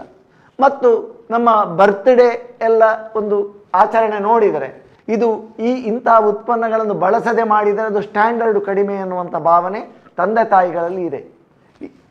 ಇಂಥ ಭ್ರಾಂತಿಗೆ ಕೊನೆ ಇಲ್ಲ ಅಂತ. ಅಂದರೆ ಹುಟ್ಟುಹಬ್ಬವನ್ನು ನಾವು ಈ ರೀತಿಯ ಸಂಗತಿಗಳನ್ನು ಆಧುನಿಕ ಈ ಅಲ್ಟ್ರಾ ಪ್ರೊಸೆಸ್ಡ್ ಫುಡ್ ಬಳಸಿಯೇ ನಾವು ಮಾಡಿದರೆ ಮಾತ್ರ ಹುಟ್ಟುಹಬ್ಬ ಆಗ್ತದೆ ಎನ್ನುವ ಒಂದು ಅಪಭ್ರಂಶದ ಕಲ್ಪನೆ ಉಂಟಲ್ಲ ತಂದೆ ತಾಯಿಯರಲ್ಲಿ. ಹೀಗೆ ಮಾಡಿಯೇ ಮಕ್ಕಳನ್ನು ಹೆತ್ತವರೇ ಕೊಳ್ತಾ ಇದ್ದಾರೆ ಅಂತ ನಾನು ಹೇಳಿದ್ವಿ. ಮಕ್ಕಳನ್ನು ಕೊಲ್ಲಿಕ್ಕೆ ಬೇಡ, ಮಕ್ಕಳ ಶವಯಾತ್ರೆಗೆ ಹೆತ್ತವರು ಸಿದ್ಧತೆ ಮಾಡ್ತಾ ಇದ್ದಾರೆ ಅಷ್ಟೇ. ನಾನು ಹೇಳುವುದು ಇದರ ಬಳಕೆ ಮಾಡುವ ಹೆತ್ತವರಿಗೆ ಇಷ್ಟೇ ಹೇಳುವುದು. ಇವಾಗ ತಮ್ಮ ಪ್ರಶ್ನೆಗೆ ನನ್ನ ಉತ್ತರ ಸಿಕ್ಕಿತು ಅಂತ ಭಾವಿಸ್ತೇನೆ. ಹೌದು, ಫಾತಿಮಾ ಅವರಿಗೆ ಖಂಡಿತವಾಗ್ಲೂ ತುಂಬಾ ಚೆನ್ನಾಗಿ ತಿಳಿಸ್ಕೊಟ್ಟಿದ್ರೆ ನೀವು. ಹಾಗೇನೆ ಇವಾಗ ನಾವು ತುಂಬಾ ಕಡೆ ಕೇಳೋದು, ತುಂಬಾನೇ ಫೇಮಸ್ ಆಗ್ತಾ ಇರೋದು ಇತ್ತೀಚಿನ ದಿನಗಳಲ್ಲಿ ಅಂತ ಹೇಳಿದ್ರೆ ಮಿಲ್ಕ್ ಶೇಕ್ ಅಂತ ಹೇಳ್ತಾರೆ, ಹಾಗೇನೆ ಸಲಾಡ್ ಅಂತ ಹೇಳ್ತೇವೆ, ಎಲ್ಲ ನಾವು ನೋಡಿದ್ದೇವೆ, ಸೇವಿಸಿದ್ದೇವೆ ಕೂಡ. ಏನಿದು ಅಂತ ನೋಡಿ, ಈ ಕೆಲವೊಂದು ಎಡಿಟಿವ್ಸ್ ಅಂತ ಇರ್ತದೆ, ರಾಸಾಯನಿಕಗಳನ್ನು ಹಾಕಿ ಅದರ ಸ್ವರೂಪವನ್ನು, ಯಾವುದೇ ಒಂದು ಸಂಗತಿ ಸ್ಟಾರ್ಚ್ ನೋಡಿ, 1920ರಲ್ಲಿ ಕ್ರಾಫ್ಟ್ ಅಂತ ಹೇಳುವಂತಹ ಒಬ್ಬ ವಿಜ್ಞಾನಿ, ರಸಾಯನಶಾಸ್ತ್ರಜ್ಞ ಒಂದು ವಿಷಯವನ್ನು ಕಂಡು ಹಿಡಿದ. ಏನು? ಈ ಬೆಣ್ಣೆ ಮತ್ತು ಎಣ್ಣೆ ಇತ್ಯಾದಿಗಳ ಬದಲಿಗೆ ಅದೇ ರೀತಿಯ ಪರಿಣಾಮವನ್ನು ಪಿಷ್ಟವನ್ನು ಬಳಸಿ ನಾವು ಮಾಡಬಹುದು. ಪಿಷ್ಟವನ್ನು ಬೇರೆ ಬೇರೆ ರೀತಿಯಲ್ಲಿ, ಕಾರ್ಬೋಹೈಡ್ರೇಟ್ ಪಿಷ್ಟ ಅಂತ ಉಂಟಲ್ಲ, ಅದನ್ನು ಬೇರೆ ಬೇರೆ ರೀತಿಯಲ್ಲಿ ರೂಪಾಂತರಿಸುವುದರ ಮೂಲಕ ಅದೇ ರೀತಿಯ ಪ್ರಭಾವವನ್ನು ಆಹಾರದಲ್ಲಿ ಉಂಟು ಮಾಡಬಹುದು ಅಂತ ಕಂಡುಕೊಂಡ. ಇದಕ್ಕೆ ಕಂಡುಕೊಂಡ ಉಪಾಯ ಹೇಗೆ ಅಂದರೆ, ಜೋಳದ ಹಿಟ್ಟು ಮತ್ತು ಅರಾರೋಟಿನ ಹಿಟ್ಟನ್ನು ಜಾಯಿಂಟ್ ಮಾಡಿ ಅದನ್ನು ಪೇಸ್ಟ್ ಮಾಡಿ ಅದನ್ನು ಬೇರೆ ಬೇರೆ ಇದರ ಮೂಲಕ ಅದನ್ನು ಮಾಡುವಂಥದ್ದು, ಆ ಥರದ ಉತ್ಪಾದನೆ ಮಾಡುವಂಥದ್ದು. ಇದನ್ನು ಪ್ರೊಪಿಲೀನ್ ಆಕ್ಸೈಡ್ ಅಂತ ಹೇಳುವ ಕೆಮಿಕಲ್ನೊಂದಿಗೆ ಸೇರಿಸಿದರೆ ಚಂದದ ಒಂದು ನುಣ್ಣನೆಯ ಇದು ಉತ್ಪಾದನೆ ಆಗ್ತದೆ, ನುಣ್ಣನೆಯ ಸಾಫ್ಟ್ನೆಸ್ ಬರ್ತದೆ ಆಹಾರಕ್ಕೆ. ಪ್ರೊಪಿಲೀನ್ ಆಕ್ಸೈಡ್ ಅಂತ.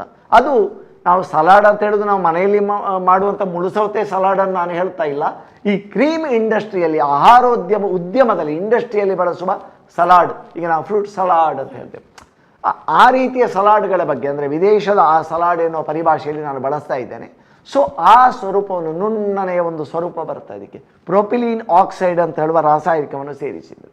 ಮತ್ತು ಇನ್ನು ಕೆಲವು ಸ್ವಲ್ಪ ಈ ವಸ್ತುಗಳಿಗೆ ಮಾಲ್ಟೋಡೆಕ್ಸ್ಟ್ರಿನ್ ಅಂತ ಇದೆ. ಮಾಲ್ಟೋಡೆಕ್ಸ್ಟ್ರಿನ್ ಅಂತ ಹೇಳುವಂಥ ರಾಸಾಯನಿಕ ಸೇರಿಸಿದರೆ ಫಸ್ಟ್ ಕ್ಲಾಸ್ ಒಂದು ಮಿಲ್ಕ್ ಶೇಕ್ ತಯಾರಾಗ್ತದೆ. ನಾವು ಎಲ್ಲಿಯಾದರೂ ಹೋದರೆ ಜ್ಯೂಸ್ ಕುಡಿದಾಗ ಅವ್ರು ಕೇಳ್ತಾರೆ ಮಿಲ್ಕ್ ಶೇಕ್ ಆದೀತ ಅಂತ. ನಮಗೆ ಖುಷಿ ಆಗ್ತದೆ, ಯಾಕಂದರೆ ಮಿಲ್ಕ್ ಅಂದರೆ ಹಾಲನ್ನು ಸೇರಿಸಿ ಮಾಡಿದ್ದು ಎನ್ನುವಂಥ ತಪ್ಪು ಕಲ್ಪನೆ ಅಲ್ಲ.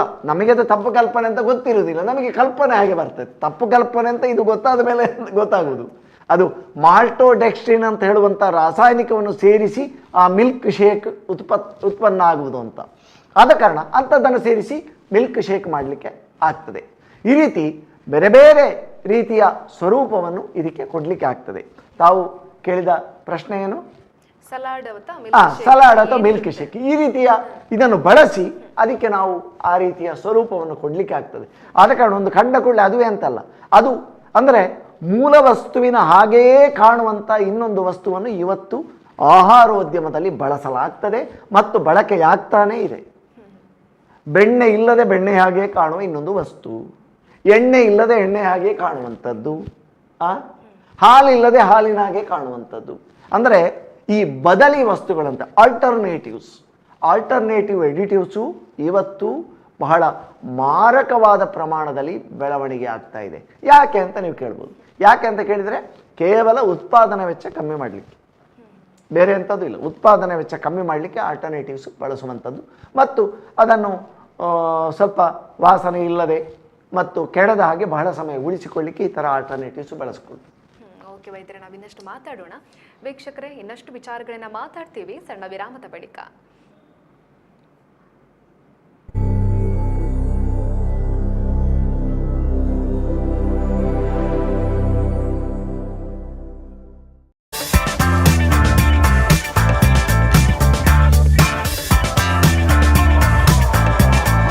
ಚೇತನಾಸ್ ಬ್ಯೂಟಿ ಲಾಂಜ್, ನಿಮ್ಮೊಳಗಿನ ಸೌಂದರ್ಯದ ಅನಾವರಣದ ತಾಣ. Aesthetic spa, makeup, hair styling, salon, ಹೀಗೆ ಎಲ್ಲ ಸೌಂದರ್ಯವರ್ಧಕ ಸೇವೆಗಳು ಒಂದೇ ಸೂರಿನಡಿ. ಚೇತನಾಸ್ ಎಜುಕೇಶನಲ್ ಫೌಂಡೇಶನ್ ಮೂಲಕ ವೈವಿಧ್ಯಮಯ ಬ್ಯೂಟಿ ಕೋರ್ಸ್ಗಳು. ಮೇಕಪ್ ಆರ್ಟಿಸ್ಟ್ ಆಗಬೇಕೆಂಬ ಕನಸಿರುವವರಿಗೆ ಅತ್ಯುತ್ತಮ ಅವಕಾಶ. 2 ದಿನಗಳಿಂದ ಆರಂಭಿಸಿ 6 ತಿಂಗಳವರೆಗಿನ ವೈವಿಧ್ಯಮಯ ಬ್ಯೂಟಿ ಮೇಕಪ್ ಕೋರ್ಸ್ಗಳು. ಅಂತಾರಾಷ್ಟ್ರೀಯ ಮಟ್ಟದಲ್ಲಿ ಸೌಂದರ್ಯವರ್ಧಕ ತರಬೇತಿ ಪಡೆದಿರುವ ಚೇತನಾ ಎಸ್ ಅವರಿಂದ ನುರಿತ ತರಬೇತಿ.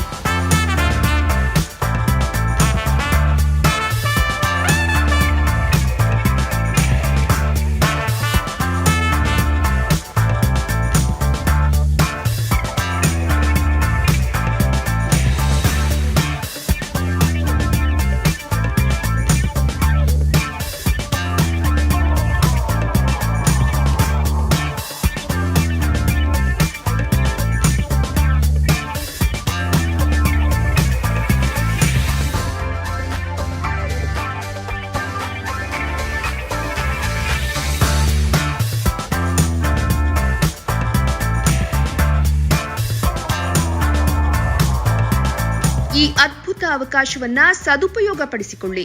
ಚೇತನಾಸ್ ಬ್ಯೂಟಿ ಲಾಂಜ್ 3ನೇ ಮಹಡಿ, Kankanadi gate building, Kankanadi bypass ರಸ್ತೆ, ಮಂಗಳೂರು 575002. ಮೊಬೈಲ್ ಸಂಖ್ಯೆ 9845292411, 9108583714, 8904173914. Email chetanabeautystudio@gmail.com. Web www.cblaunch.com. ಅತ್ತೆ, ಇದು ನನ್ನ ಬರ್ಡೇ ಗಿಫ್ಟ್. ಇದೆಲ್ಲ ಜೀವನದಲ್ಲಿ ನನಗೋಸ್ಕರ ತಗೊಂಡ್ಬಂದಿದ್ದಾರೆ. ನಿನ್ ಮೇಲೆ ತುಂಬಾ ಚೆನ್ನಾಗಿ ಕಾಣುತ್ತೆ. ಇದು ತುಂಬಾ ಚೆನ್ನಾಗಿದೆ ಅಲ್ವಾ? ತುಂಬಾ ಚೆನ್ನಾಗಿದೆ.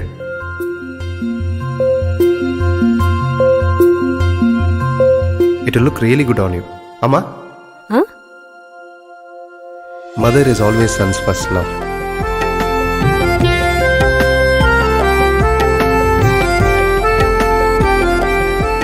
ಪ್ರತಿ ಪೀಳಿಗೆಯ ಪ್ರೀತಿಯ ಮಳಿಗೆ, GL Acharya jewellers.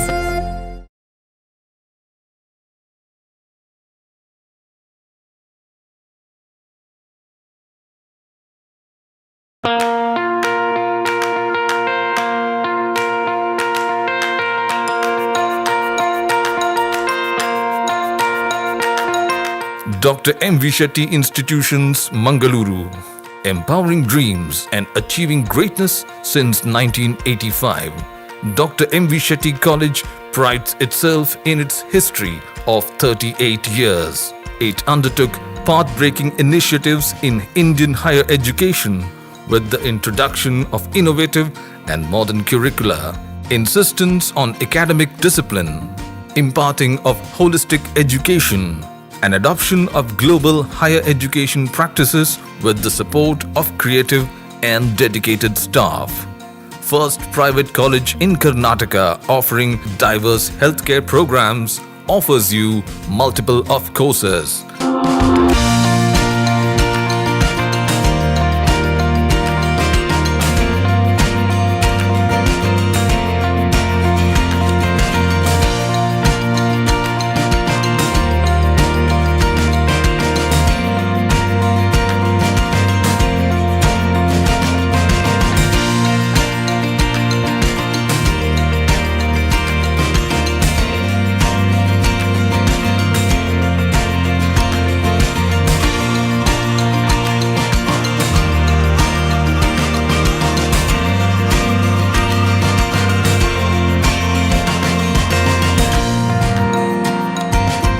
Dr. M.V. Shetty Institutions is a nurturing ground for an individual's holistic development to make effective contribution to the society in a dynamic environment.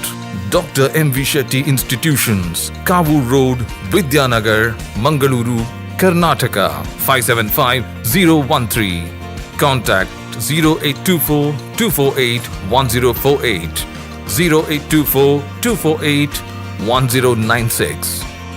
Website www.mvshettycolleges.edu.in.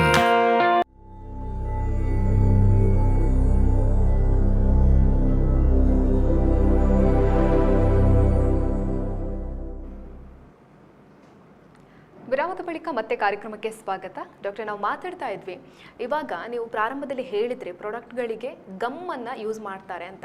ಯಾಕೆ ಬಳಸ್ತಾರೆ ಅಂತ? ಇದು ನೋಡಿ, ಈ ಗಮ್ಗಳು ಅಂತ ಹೇಳಿದರೆ ಈ ಬೇರೆ ಬೇರೆ ಇದೆ ಗಮ್ಗಳಲ್ಲಿ. ಲೋ ಕಾಸ್ಟ್ ಬೀನ್ ಗಮ್ ಅಂತ ಇದೆ, ಕೆರಾಜಿನನ್ ಅಂತ ಇದೆ, ಜಾಂತಾನ್ ಅಂತ ಇದೆ, ಗುವಾರ್ ಗಮ್ ಅಂತ ಇದೆ, ಆಲ್ಜಿನೇಟ್ ಅಂತ ಇದೆ. ಈ ರೀತಿ ಬೇರೆ ಬೇರೆ ಇದೆ. ಈ ಗಮ್ಗಳು ಏನಂದರೆ ಕಡಿಮೆ ವೆಚ್ಚದಲ್ಲಿ ಆಹಾರವನ್ನು ಕೆಡದ ಹಾಗೆ ಉಳಿಸಲಿಕ್ಕೆ ತುಂಬ ಸಹಕಾರಿಯಾಗ್ತದೆ. ಕೆಡದ ಹಾಗೆ ಉಳಿಸಲಿಕ್ಕೆ ಕಡಿಮೆ ವೆಚ್ಚದ ಒಂದು ಉತ್ಪನ್ನಗಳಾಗಿ ಇವತ್ತು ಗಮ್ಗಳು ಈ ರೀತಿಯ ಅಲ್ಟ್ರಾ ಪ್ರೊಸೆಸ್ಡ್ ಫುಡ್ಗಳಲ್ಲಿ ಬಳಕೆಯಾಗ್ತದೆ. ಓಕೆ, ಇವಾಗ ಝೀರೋ ಫ್ಯಾಟ್ ತುಂಬಾನೇ ಜನಪ್ರಿಯತೆಯನ್ನು ಪಡ್ಕೊಳ್ತಾ ಇದೆ. ಯಾಕೆ? ಹಾಗೇನೆ ಇದು ನಿಜವಾಗ್ಲೂ ಪ್ರಯೋಜನ ಆಗುತ್ತಾ ಅಂತ ನೋಡಿ. ಈ ಝೀರೋ ಫ್ಯಾಟ್ ಪ್ರಾಡಕ್ಟ್ಸ್ ಅಂತ ಇದು ಈ ಒಂದು ಕಾನ್ಸೆಪ್ಟ್ ಅಥವಾ ಒಂದು ಘೋಷಣೆ ಹುಟ್ಟಿಕೊಂಡದ್ದು 1970ರ ದಶಕದಲ್ಲಿ. ಯಾಕೆ ಅಂತ ಕೇಳಿದರೆ, ಆಹಾರ ಉದ್ಯಮಗಳಲ್ಲಿ ಈ ಕೊಬ್ಬು ಅಂತ ಹೇಳುವಂಥದ್ದು ಉತ್ಪಾದನಾ ವೆಚ್ಚವನ್ನು ಜಾಸ್ತಿ ಮಾಡ್ತದೆ. ಸೊ ಕೊಬ್ಬಿನ ವಸ್ತುಗಳನ್ನು ಬಳಕೆ ಮಾಡಿದಾಗ ಅದು ಬೆಣ್ಣೆ ಇರ್ಬೋದು, ಎಣ್ಣೆ ಇರ್ಬೋದು ಇತ್ಯಾದಿಗಳು. ಆದರೆ ಯಾವಾಗ ಆ ಸ್ಥಾನವನ್ನು, ಕೊಬ್ಬಿನ ಜಾಗವನ್ನು ಪಿಷ್ಟ ಪದಾರ್ಥಗಳು, ನಾನು ಆಗ ಹೇಳಿದ ಹಾಗೆ ಪಿಷ್ಟವನ್ನೇ ಬಳಸಿಕೊಂಡು ಈ ಕೊಬ್ಬಿನ ಒಂದು ಪರಿಣಾಮವನ್ನು ಅಥವಾ ಬಾಯಿಗೆ ಹಾಕಿದಾಗ ಒಂದು ಆಯಿಲಿ, ಒಂದು ಸ್ನಿಗ್ಧ ಅನುಭವವನ್ನು ಕೊಡಲಿಕ್ಕೆ ಸಾಧ್ಯ ಆಗುವ ಕಾರಣ ಈ ಕೊಬ್ಬಿನ ಬದಲಿಗೆ ಈ ಪಿಷ್ಟವನ್ನು ಬಳಕೆ ಮಾಡುವುದಕ್ಕೆ ಆರಂಭ ಮಾಡಿತು.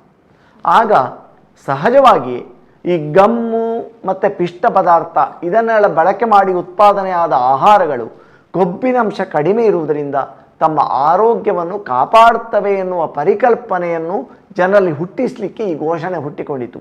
ಇದು ನಿಜವಾಗಿ ಒಂದು ಮಾರಾಟದ ತಂತ್ರಗಾರಿಕೆ ಕಂಪನಿಗಳದ್ದು. ಆಹಾರ ಇಂತಹ ಕೃತಕ ಅಥವಾ ಈ ರೀತಿಯ ಸಂಸ್ಕರಿಸಿದ ಆಹಾರ ವಸ್ತುಗಳನ್ನು ಉತ್ಪಾದನೆ ಮಾಡುವ ಕಂಪನಿಗಳು ತಮ್ಮ ಉತ್ಪನ್ನಗಳಲ್ಲಿ ಕಮ್ಮಿ ಕೊಬ್ಬು ಇದೆ, ಕೊಬ್ಬು ಎನ್ನುವಂಥದ್ದು ಹಾನಿಕಾರಕ, ಅದು ಮಾರಕ ಎನ್ನುವಂಥ ಒಂದು ಕಾನ್ಸೆಪ್ಟನ್ನು ಜನರ ತಲೆಯಲ್ಲಿ ತುಂಬಿ ಬಹಳ ವ್ಯಾಪಕವಾಗಿ ಆದ ಕಾರಣ ಆ ಒಂದು ಸಂದರ್ಭದಲ್ಲಿ ಇದು ಬಹಳ ಜನಪ್ರಿಯತೆ ಪಡೆಯಿತು. ಯಾಕಂದರೆ ಕಡಿಮೆ ಕೊಬ್ಬಿರುವಂಥ ಆಹಾರ ಆರೋಗ್ಯಕ್ಕೆ ಒಳ್ಳೆಯದು ಎನ್ನುವ ಪರಿಕಲ್ಪನೆಯನ್ನು ಬಹಳ ವ್ಯಾಪಕವಾಗಿ ಜಗತ್ತಿನಾದ್ಯಂತ ಅದು ಹರಡಿದ್ದರಿಂದ ಆ ಭಾವನೆ ಆ ಸಂದರ್ಭದಲ್ಲಿ ಇಂತಹ ಝೀರೋ ಫ್ಯಾಟ್ ಪ್ರಾಡಕ್ಟ್ಸ್ ಅಥವಾ ಕಡಿಮೆ ಕೊಬ್ಬಿನ ಉತ್ಪನ್ನಗಳು ಅಂತೇಳಿ ಈ ತಂತ್ರಗಾರಿಕೆಯನ್ನು ಬಳಸಿಕೊಂಡು ಕಂಪನಿಗಳು ತಮ್ಮ ಉತ್ಪನ್ನಗಳನ್ನು ಮಾರಾಟ ಮಾಡುವುದಕ್ಕೆ ತೊಡಗಿದವು.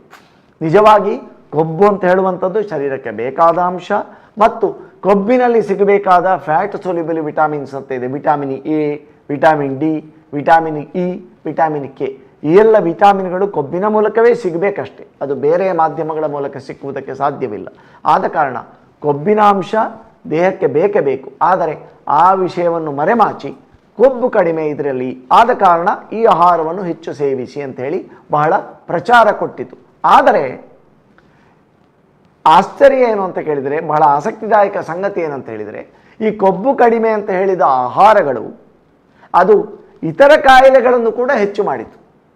ಹೃದಯದ ಕಾಯಿಲೆ ಅಥವಾ ಕೊಬ್ಬಿನಾಂಶ ಕೊಲೆಸ್ಟ್ರಾಲಿಗೆ ಅಂತೇಳಿ ಅದನ್ನು ಪ್ರಚಾರ ಮಾಡಿಕೊಂಡು ಬೇರೆ ಕಾಯಿಲೆಗಳಿಗೂ ಅದು ಕಾರಣ ಆಯಿತು ಅಂತಹ ಉತ್ಪನ್ನಗಳು. ಅಷ್ಟೇ ಅಲ್ಲ, ಈಗ ಫ್ಯಾಟ್ ಕಮ್ಮಿ ತಗೊಂಡಾಗ, ಕೊಬ್ಬು ಕಮ್ಮಿ ತಗೊಂಡಾಗ ಬೊಜ್ಜಿನ ಪ್ರಮಾಣ ಕಮ್ಮಿ ಆಗಬೇಕು, ಇದು ಸರಿ ವಿರುದ್ಧ ಆಯಿತು.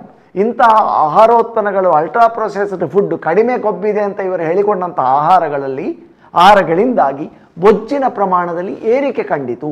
ಒಬಿಸಿಟಿ ಅಥವಾ ಸ್ಥೌಲ್ಯ ಅಂತ ಹೇಳುವಂಥದ್ದು ಅದು ಹೆಚ್ಚಾಗುವುದಕ್ಕೆ ತೊಡಗಿತು. ಅದರ ಬಗ್ಗೆ ಬಹಳಷ್ಟು ಅಧ್ಯಯನಗಳು, ಸಂಶೋಧನೆಗಳು ನಡೀತಿದೆ, ಯಾಕೆ ಏನು ಅಂತ. ಅದನ್ನು ಮುಂದಿನ ಸಂಚಿಕೆಗಳಲ್ಲಿ ನಾವು ನೋಡಲಿಕ್ಕಿದ್ದೇವೆ. ಓಕೆ, ಇವಾಗ ಒಂದು ಫುಡ್ ಅಂತ ಹೇಳಿದಾಗ ಅದರ ಫ್ಲೇವರ್ ಯಾವ ರೀತಿಯಾಗಿ ಅಟ್ರಾಕ್ಟ್ ಮಾಡುತ್ತೋ, ಅದರ ಒಂದು ಕಲರ್ ಆಗಿರ್ಬೋದು, ಇದು ಹಾಗೇನೆ ಪರಿಮಳ ಅನ್ನೋದು ಕೂಡ ತುಂಬಾ ಜನರನ್ನ ಅಟ್ರಾಕ್ಟ್ ಮಾಡುತ್ತೆ. ಈ ಫುಡ್ ಅನ್ನ ತಿನ್ಬೇಕು ನಾನು ಅನ್ನುವಂಥದ್ದು ಒಂದು ಆಸೆ ಬರುತ್ತೆ ಪ್ರತಿಯೊಬ್ಬರಲ್ಲಿ ಕೂಡ. ಇದು ಹೇಗೆ ಬಳಕೆ ಮಾಡ್ತಾರೆ ಅಂತ ನೋಡಿ. ಈ ಫ್ಲೇವರ್ಸ್ ಅಂತ ಹೇಳುವಂಥದ್ದು ನೈಸರ್ಗಿಕವಾಗಿ, ಈಗ ವೆನಿಲ್ಲಾ ಅಂತ ಹೇಳುವ ಒಂದು ಫ್ಲೇವರ್, ಈಗ ಒಂದು ಐಸ್ ಕ್ರೀಮ್ ಅಂತೇಳಿ ಸ್ಲ್ಯಾಬ್ ನೀವು ಎಲ್ಲಿಗೆ ಹೋಟೆಲಿಗೆ ಹೋಗಿ ತಗೊಂಡ್ರೆ ಅದು ವೆನಿಲ್ಲಾ ಫ್ಲೇವರ್ ಅಂತ ಹೇಳ್ತಾರೆ. ವೆನಿಲ್ಲಾ ಫ್ಲೇವರ್ ಅಂತ ಹೇಳಿದರೆ ನಿಜವಾದ ವೆನಿಲ್ಲವನ್ನು ಹಾಕಿ ಮಾಡಿರುವಂಥದ್ದು ಇವತ್ತು ಮಾರುಕಟ್ಟೆಯಲ್ಲಿ ಇಲ್ಲ. ಯಾಕೆಂತ ಕೇಳಿದರೆ, ನಿಜವಾದ ವೆನಿಲ್ಲವನ್ನು ಹಾಕಿ ಮಾಡಿದರೆ ಆಗ ಉತ್ಪಾದನಾ ವೆಚ್ಚ ಜಾಸ್ತಿ ಆಗ್ತದೆ, ಖಂಡಿತವಾಗಿ ಅದು ಅಗ್ಗದ ಬೆಲೆಗೆ ಸಿಕ್ಕಲಿಕ್ಕೆ ಸಾಧ್ಯ ಇಲ್ಲ. ಒಂದು ಪಾಯಿಂಟ್. ಫ್ಲೇವರ್ ಅಂತ ಹೇಳಿದರೆ ಏನು ಅಂತ ಹೇಳಿದರೆ, ರಸಾಯನ ಪ್ರಯೋಗಶಾಲೆಗಳಲ್ಲಿ, ಲ್ಯಾಬಿನಲ್ಲಿ ಟೈಟ್ರೇಷನ್ ಇತ್ಯಾದಿ ಪ್ರೊಸೀಜರ್ ವಿಧಾನಗಳನ್ನು ಮಾಡಿ ಬೇರೆ ಬೇರೆ ರೀತಿಯಲ್ಲಿ ಆ ಪರಿಮಳ ಕೊಡುವಂಥ ದ್ರವ್ಯವನ್ನು ರಾಸಾಯನಿಕವಾಗಿ, ಕೃತಕವಾಗಿ ತಯಾರು ಮಾಡುವುದು. ಆದ ಕಾರಣ ಅದಕ್ಕೆ ಸಿಂಥೆಟಿಕ್ ಫ್ಲೇವರ್ ಅಂತ ಹೇಳಿ, ಅದು ನಿಜವಾದ ವಸ್ತುವಿನದ್ದೇ ಒಂದು ಭಾವನೆಯನ್ನು, ಅದೇ ಪರಿಮಳವನ್ನು ಅದು ಹುಟ್ಟಿಸ್ತದೆ, ಅದು ಕೊಡ್ತದೆ. ಅದಕ್ಕೆ ಫ್ಲೇವರ್ ಅಂತ ಹೇಳೋದು. ಇವತ್ತು ನ್ಯಾಚುರಲ್ ಫ್ಲೇವರ್ ಅಂತ ಹೇಳಿದ್ದು ಇರ್ಬೋದು, ಯಾವುದೇ ಇರ್ಬೋದು, ಲೇಬಲಲ್ಲಿ ಕಾಣುವಂಥದ್ದು ಎಲ್ಲ, ಈ ಮಾರುಕಟ್ಟೆಯಲ್ಲಿ ಬರುವ ಎಲ್ಲ ಫ್ಲೇವರ್ಸ್ ಅಂತ ಏನಿದೆ ಎಲ್ಲವೂ ಕೂಡ ಸಿಂಥೆಟಿಕ್, ಕೃತಕವಾದ ರಾಸಾಯನಿಕದಿಂದ ಬಂದಂತಹ ಪರಿಮಳಗಳು, ನಿಜವಾದ ಪರಿಮಳಗಳಲ್ಲ. ನಿಜವಾದ ವಸ್ತುವಿನಿಂದ ಪರಿಮಳ ಬರಬೇಕಿದ್ರೆ ನಾವು ಮನೆಯಲ್ಲಿಯೇ ಉತ್ಪಾದನೆ ಮಾಡಬೇಕಷ್ಟೇ, ಬೇರೆ ದಾರಿ ಇಲ್ಲ. ಯಾಕಂದರೆ ಇವತ್ತು ಮಾರುಕಟ್ಟೆಯನ್ನು ಈ ಫ್ಲೇವರ್ಗಳು ಅಷ್ಟು ಆಕ್ರಮಿಸಿಕೊಂಡಿದೆ. ಮತ್ತು ಇದೊಂದು ಗಿರಾಕಿಗಳನ್ನು ಕಂಪನಿಗಳು ಸೆಳೀಲಿಕ್ಕೆ ಒಂದು ದೊಡ್ಡ ತಂತ್ರ ಈ ಫ್ಲೇವರ್. ಟೇಸ್ಟ್ ಮಾತ್ರ ಅಲ್ಲ, ಈ ಟೇಸ್ಟ್ ಬರಬೇಕಿದ್ರೆ ಫ್ಲೇವರ್ ಸೇರಿಕೊಂಡು ಟೇಸ್ಟ್ ಉತ್ಪಾದನೆ ಆಗುವುದು. ಅದು ಆ ರಹಸ್ಯ ನಮಗೆ ಗೊತ್ತಿಲ್ಲ. ಕಂಪನಿಗಳು ಈ ರಹಸ್ಯವನ್ನು ಬಹಳ ಸಮರ್ಥವಾಗಿ ಬಳಸಿಕೊಳ್ತಾ ಇದೆ. ಇವತ್ತು ಜಗತ್ತಿನಾದ್ಯಂತ ಜಾಗತಿಕವಾಗಿ 5,000 ಫ್ಲೇವರ್ಗಳು, ಸಿಂಥೆಟಿಕ್, ಕೃತಕವಾಗಿ ತಯಾರಿಸಿದ ಫ್ಲೇವರ್ಗಳು ಇದೆ ಅಂತ ಲೀಸ್ಟ್ ಆಗಿದೆ. ಇದಕ್ಕೆ ಎಲ್ಲದಕ್ಕೂ ಕೂಡ ಜಾಗತಿಕ ಮಾರುಕಟ್ಟೆ ಇದೆ. ವಿಶ್ವದಾದ್ಯಂತ ಇದು ರಫ್ತಾಗ್ತಾ ಇರ್ತದೆ ಫ್ಲೇವರ್ಗಳು. ಆದ ಕಾರಣ ಸ್ವಲ್ಪ ರಾಸಾಯನಿಕ ಹಾಕಿದರೆ ಕಡಿಮೆ ವೆಚ್ಚದಲ್ಲಿ ಅದ್ಭುತವಾದ ಒಂದು ಪರಿಮಳವನ್ನು ಸೃಷ್ಟಿ ಮಾಡಬಹುದು. ನ್ಯಾಚುರಲ್ ವೆನಿಲ್ಲಾದಿಂದ ಉಂಟಾಗುವ ಅದೇ ರೀತಿಯ ಪರಿಮಳವನ್ನು ನ್ಯಾಚುರಲ್ ಅಲ್ಲದೇ ಇರುವ ಸಿಂಥೆಟಿಕ್ ಕೆಮಿಕಲ್ ಹಾಕಿ ಬರುವ ಹಾಗೆ ಮಾಡ್ಬೋದು. ಇದು ಆಹಾರೋದ್ಯಮದ ಒಂದು ದೊಡ್ಡ ತಂತ್ರಗಾರಿಕೆ. ಓಕೆ, ಇವಾಗ ಅತಿಯಾಗಿ ಸಂಸ್ಕರಿಸಿದ ಆಹಾರ ಮತ್ತು ಅದಕ್ಕೆ ಹಾಕುವಂಥ ಕೆಲವೊಂದು ಉತ್ಪನ್ನಗಳು ನಮ್ಮ ಆರೋಗ್ಯದ ಮೇಲೆ ಎಷ್ಟು ಪರಿಣಾಮವನ್ನು ಬೀರುತ್ತೆ ಅಂತ ನೋಡಿ. ಈ ಎಡಿಟಿವ್ಸ್ ಅಥವಾ ನಾವು ಯಾವುದೋ ಒಂದು ಬೇರೆ ಬೇರೆ ಈ ರಾಸಾಯನಿಕಗಳು ಇದರಿಂದಾಗಿ ಆರೋಗ್ಯದ ಮೇಲೆ ಹಾನಿಕಾರಕ ಪರಿಣಾಮ ಬೀರುವಂಥದ್ದು, ಇದು ಕೇವಲ ಒಂದು ಹೇಳಿಕೆ ಅಲ್ಲ.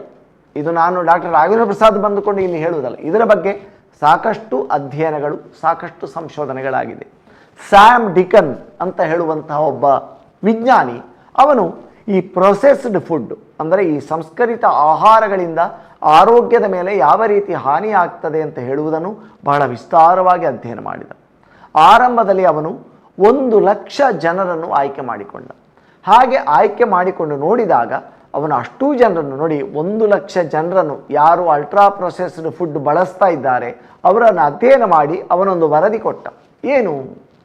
10% increase in ultra processed food, ಅಂದರೆ 10% ಹೆಚ್ಚು ಈ ರೀತಿಯ ಸಂಸ್ಕರಿತ ಆಹಾರಗಳನ್ನು ಬಳಕೆ ಮಾಡುವವರಲ್ಲಿ ಅವರಲ್ಲಿ ಇದರ ಪ್ರಮಾಣ, ಕ್ಯಾನ್ಸರ್ನ ಪ್ರಮಾಣ 25% ಹೆಚ್ಚಾಗ್ತದೆ ಅಂತ ಹೇಳಿ ಒಂದು ಅಧ್ಯಯನದ ವರದಿ.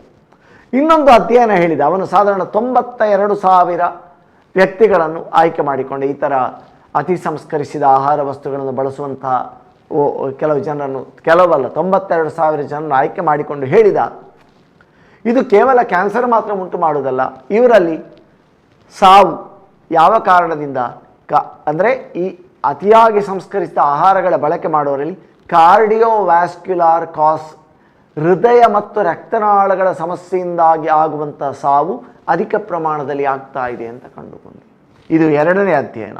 3ನೇ ಅಧ್ಯಯನ ಏನು ಹೇಳಿತು ಅಂತ ಕೇಳಿದರೆ, ಅವನು 70,000 ಜನರನ್ನು ಆಯ್ಕೆ ಮಾಡಿಕೊಂಡ, ಒಂದು ಜನಾಂಗದ ಒಂದು 70,000 ಜನವನ್ನು. ಅದರಲ್ಲಿ ಇವನು ಅಧ್ಯಯನ ಮಾಡಿ ಅವನೊಂದು ಹೇಳಿದ, ಏನು, ಇದು ಕೇವಲ ಕ್ಯಾನ್ಸರ್ ಉಂಟು ಮಾಡುವುದಲ್ಲ, ಕೇವಲ ಹೃದಯದ ತೊಂದರೆ ಉಂಟು ಮಾಡುವುದಲ್ಲ, ಇದು ನರಮಂಡಲದ ಕಾಯಿಲೆಗಳನ್ನು ಉಂಟು ಮಾಡ್ತದೆ ಅಂತ ಹೇಳಿದ.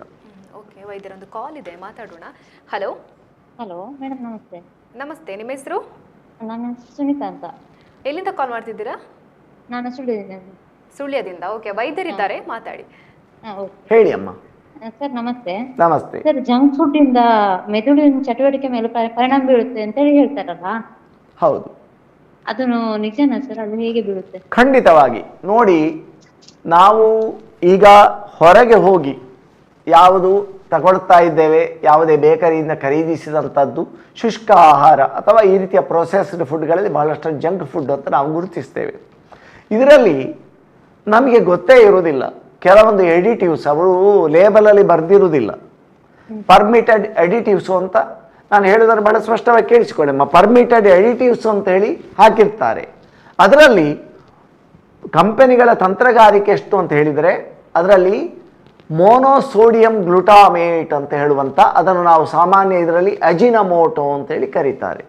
ನಾವು ತಗೊಳ್ಳುವ ಗೋಪಿ ಮಂಚೂರಿ ಇರ್ಬೋದು ಅಥವಾ ಇನ್ನೂ ಕೆಲವು ಉತ್ಪನ್ನಗಳು ಇದನ್ನು ಹಾಕಿದೆ ಅಂತ ಅಲ್ಲಿ ಹೆಸರಿಸಿರುತ್ತಿಲ್ಲ, ಉತ್ಪನ್ನಗಳು ಇರಬಹುದು. ಅದು ಎಲ್ಲದರಲ್ಲೂ ಕೂಡ ಇದು ಟೇಸ್ಟ್ ಎನ್ಹ್ಯಾನ್ಸರ್. ಒಂದನೇದಾಗಿ ಇದು ರುಚಿಕಾರಕ, ನಮಗೆ ಅದನ್ನು ಸೇವಿಸಿದರೆ ಅದು ಬಹಳ ಖುಷಿ ಕೊಡುವಂಥದ್ದು, ಮೆದುಳನ್ನು ತತ್ಕ್ಷಣಕ್ಕೆ ಉತ್ತೇಜಿಸುವಂಥದ್ದಾಗಿರ್ತದೆ ಒಂದು. ಇನ್ನೊಂದು ಪಾಯಿಂಟ್ ಏನಂತ ಕೇಳಿದರೆ, ಅದು ನರಮಂಡಲಕ್ಕೆ ಅದು ಎಡಿಕ್ಟ್ ಆಗ್ತದೆ. ಯಾವಾಗ ಈ ರೀತಿಯ ಆಹಾರವನ್ನು ಸೇವಿಸ್ತದೆ, ಪಿಜ್ಜಾ ಇರ್ಬೋದು, ಬರ್ಗರ್ ಇರ್ಬೋದು, ಗೋಪಿ ಮಂಚೂರಿ ಇರ್ಬೋದು, ಯಾವುದೇ ಇರ್ಬೋದು, ಅದನ್ನೇ ಮತ್ತೆ ಮತ್ತೆ ಸೇವನೆ ಮಾಡಬೇಕು ಅಂತೇಳಿ ಆ ಮಕ್ಕಳಿಗೋ ದೊಡ್ಡವರಿಗೋ ಕಾಣಲಿಕ್ಕೆ ಶುರುವಾಗ್ತದೆ. ಆದ ಕಾರಣ ಅದು ವ್ಯಸನ, ಚಟ, ಎಡಿಕ್ಷನ್ ಆಗಿ ಉಂಟಾಗ್ತದೆ. ಹೀಗೆ ಆದಾಗ ಏನು ಅಂತ ಕೇಳಿದರೆ, ಆಗ ನರಮಂಡಲದ ಅಂದರೆ ಇಂಥವರಲ್ಲಿ ಯಾರು ಈ ರೀತಿಯ ರಾಸಾಯನಿಕ ದ್ರವ್ಯಗಳನ್ನು ಹೆಚ್ಚು ಸೇವನೆ ಮಾಡ್ತಾರೆ ಅವರಲ್ಲಿ ನೆನಪು ಶಕ್ತಿ ಕಡಿಮೆ ಆಗುವಂಥದ್ದು, ಲಾಸ್ ಆಫ್ ಮೆಮರಿ, ಮತ್ತು ನರಮಂಡಲದ ದೌರ್ಬಲ್ಯ, ಮತ್ತು ಟ್ರೆಮರ್ಸ್ ಅಂದರೆ ಕೈಯಲ್ಲಿ ನಡುಕ ಉಂಟಾಗುವಂಥದ್ದು ನರಗಳ ದೌರ್ಬಲ್ಯದಿಂದಾಗಿ ಇದು ಕಾಣಿಸಿಕೊಳ್ತದೆ. ಇವತ್ತು ಹೆಚ್ಚಿನ ಮಕ್ಕಳು ಎದುರಿಸುವಂತಹ ಸಮಸ್ಯೆಗಳು ಅಥವಾ ತಾಯಂದಿರು ತಮ್ಮ ಮಕ್ಕಳಲ್ಲಿ ಯಾವುದೆಲ್ಲ ಸಮಸ್ಯೆಗಳನ್ನು ತಾವು ಕಾಣ್ತೀರಿ, ಅಂಥದ್ದಕ್ಕೆಲ್ಲ ಇಂಥ ಫುಡ್ಗಳೇ, ಆಹಾರಗಳೇ ಕಾರಣವಾಗಿರ್ತವೆ ಎಂಬ ವಿಚಾರವನ್ನು ನಾವು ಗಂಭೀರವಾಗಿ ಪರಿಗಣಿಸಬೇಕಾಗ್ತದೆ. ಅಜಿನಮೋಟೋ ಅಷ್ಟೇ ಅಲ್ಲ, ಇವತ್ತು ವಿಜ್ಞಾನಿಗಳು ಒಂದು ಕಂಡುಕೊಂಡಿದ್ದಾರೆ, ಅವರ ಬ್ರೈನನ್ನು ಯಾರು ಈ ರೀತಿಯ ಆಹಾರಗಳು, ಬೇಕರಿ ಉತ್ಪನ್ನಗಳು ಅಥವಾ ಇಂಥ ರಾಸಾಯನಿಕಗಳೆಲ್ಲ ಹಾಕಿದಂಥ ಅಲ್ಟ್ರಾ ಪ್ರೊಸೆಸ್ಡ್ ಸಂಸ್ಕರಿಸಿದ ಆಹಾರಗಳನ್ನು ಸೇವನೆ ಮಾಡ್ತಾರೆ, ಅವರ ಮೆದುಳಿನ ಸ್ಕ್ಯಾನಿಂಗ್ ಮಾಡಿದರು ವಿಜ್ಞಾನಿಗಳು. ಮೆದುಳಿನ ಸ್ಕ್ಯಾನಿಂಗ್ ಮಾಡಿದಾಗ ಅಲ್ಲಿ ಆದ ಬದಲಾವಣೆಗಳು ಹೇಗಿತ್ತು ಅಂತ ಕೇಳಿದರೆ, ಮಾದಕ ದ್ರವ್ಯ ಸೇವನೆ ಮಾಡುವವರ ಮೆದುಳಿನಲ್ಲಿ ಯಾವ ರೀತಿಯ ಬದಲಾವಣೆಗಳು ಆಗ್ತದೆ ಅದೇ ರೀತಿಯ ಬದಲಾವಣೆಗಳು ಇಂಥವರ ಮಕ್ಕಳ ಮತ್ತು ದೊಡ್ಡವರ ಮೆದುಳುಗಳಲ್ಲಿ ಕಂಡಿತು. ಇದು ವೈಜ್ಞಾನಿಕವಾದ ಅಧ್ಯಯನವನ್ನು ನಾನು ಹೇಳ್ತಾ ಇದ್ದೇನೆ. ಆದ ಕಾರಣ ಸಮಸ್ಯೆ ತುಂಬ ಗಂಭೀರ. ನರಮಂಡಲದ ಸಮಸ್ಯೆ ಅಂತಲ್ಲ, ಇವತ್ತು ನಾವು ಹಾರ್ಟ್ ಅಟ್ಯಾಕು ಇವತ್ತು ಕಾಮನ್ ಆಗಿದೆ, ಮಕ್ಕಳಲ್ಲಿ ಕೂಡ ಹಾರ್ಟ್ ಅಟ್ಯಾಕು. ಯಾಕೆ ಅಂತ ಹೇಳಿ ನಾವು ಕೂತ್ಕೊಂಡು ಯೋಚನೆ ಮಾಡಬೇಕು.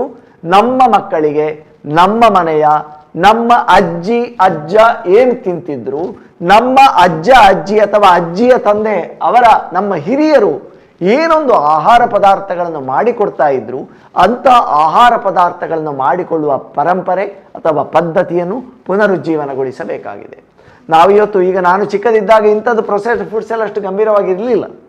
ಈಗ ಇದುವೇ ಈ ಕಾರಣದಿಂದ ಏನಾಗ್ತದೆ ಅಂತ ಹೇಳಿದರೆ, ತಾವು ಆಲೋಚನೆ ಮಾಡಿ, ಈ ಜಂಕ್ ಫುಡ್ಗಳು, ಈ ನಮ್ಮ ಪಾರಂಪರಿಕ ಆಹಾರಗಳು ಯಾವುದು ಸಹಜವಾಗಿ ನೈಸರ್ಗಿಕವಾಗಿ ನಮಗೆ ಆರೋಗ್ಯ ಕೊಡ್ತದೆ, ನಮಗೆ ಪುಷ್ಟಿ ಕೊಡ್ತದೆ, ಅಂಥ ಆಹಾರಗಳ ಸ್ಥಾನವನ್ನು ಈ ಆಹಾರಗಳು ಆಕ್ರಮಿಸಿದೆ ಅಂತ ಒಂದು ಗಂಭೀರ ಸತ್ಯವನ್ನು ನಾವು ಅರ್ಥ ಮಾಡಿಕೊಳ್ಬೇಕು.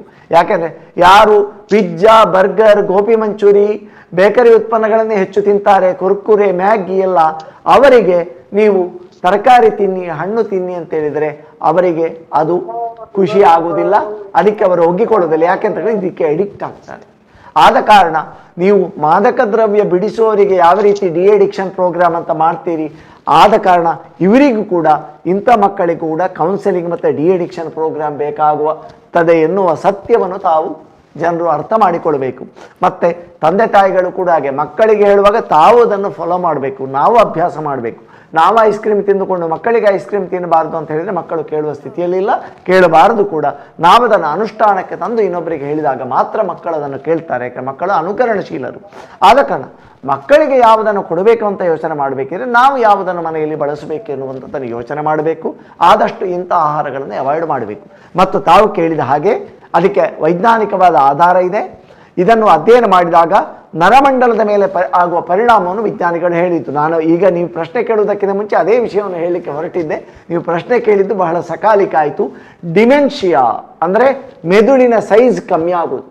ಡಿಮೆನ್ಷಿಯಾ ಇದು 35% ಹೆಚ್ಚಾಗ್ತದೆ ಯಾರು ಈ ಕೃತಕ ಆಹಾರ ಸೇವನೆ ಮಾಡುವವರಲ್ಲಿ. ಮತ್ತು ಅಲ್ಝೀಮರ್ಸ್ ಡಿಸೀಸ್ ಅಂದರೆ ಮೆದುಳಿನ ಮತ್ತೊಂದು ಕಾಯಿಲೆ, ನೆನಪು ಕಡಿಮೆ ಆಗುವಂಥ ಕಾಯಿಲೆ ಪ್ರಾಯ ಆದಾಗ ಬರುವಂಥದ್ದು ಅಂತ ಹೇಳ್ತಾರೆ. ಈಗ ನಿಜವಾದ ಪ್ರಾಯ ಆಗುವುದಕ್ಕಿಂತ ಮುಂಚೆ ಆಗಲಿಕ್ಕೆ ಶುರುವಾಗಿದೆ ಅಲ್ಝೀಮರ್ ಡಿಸೀಸ್.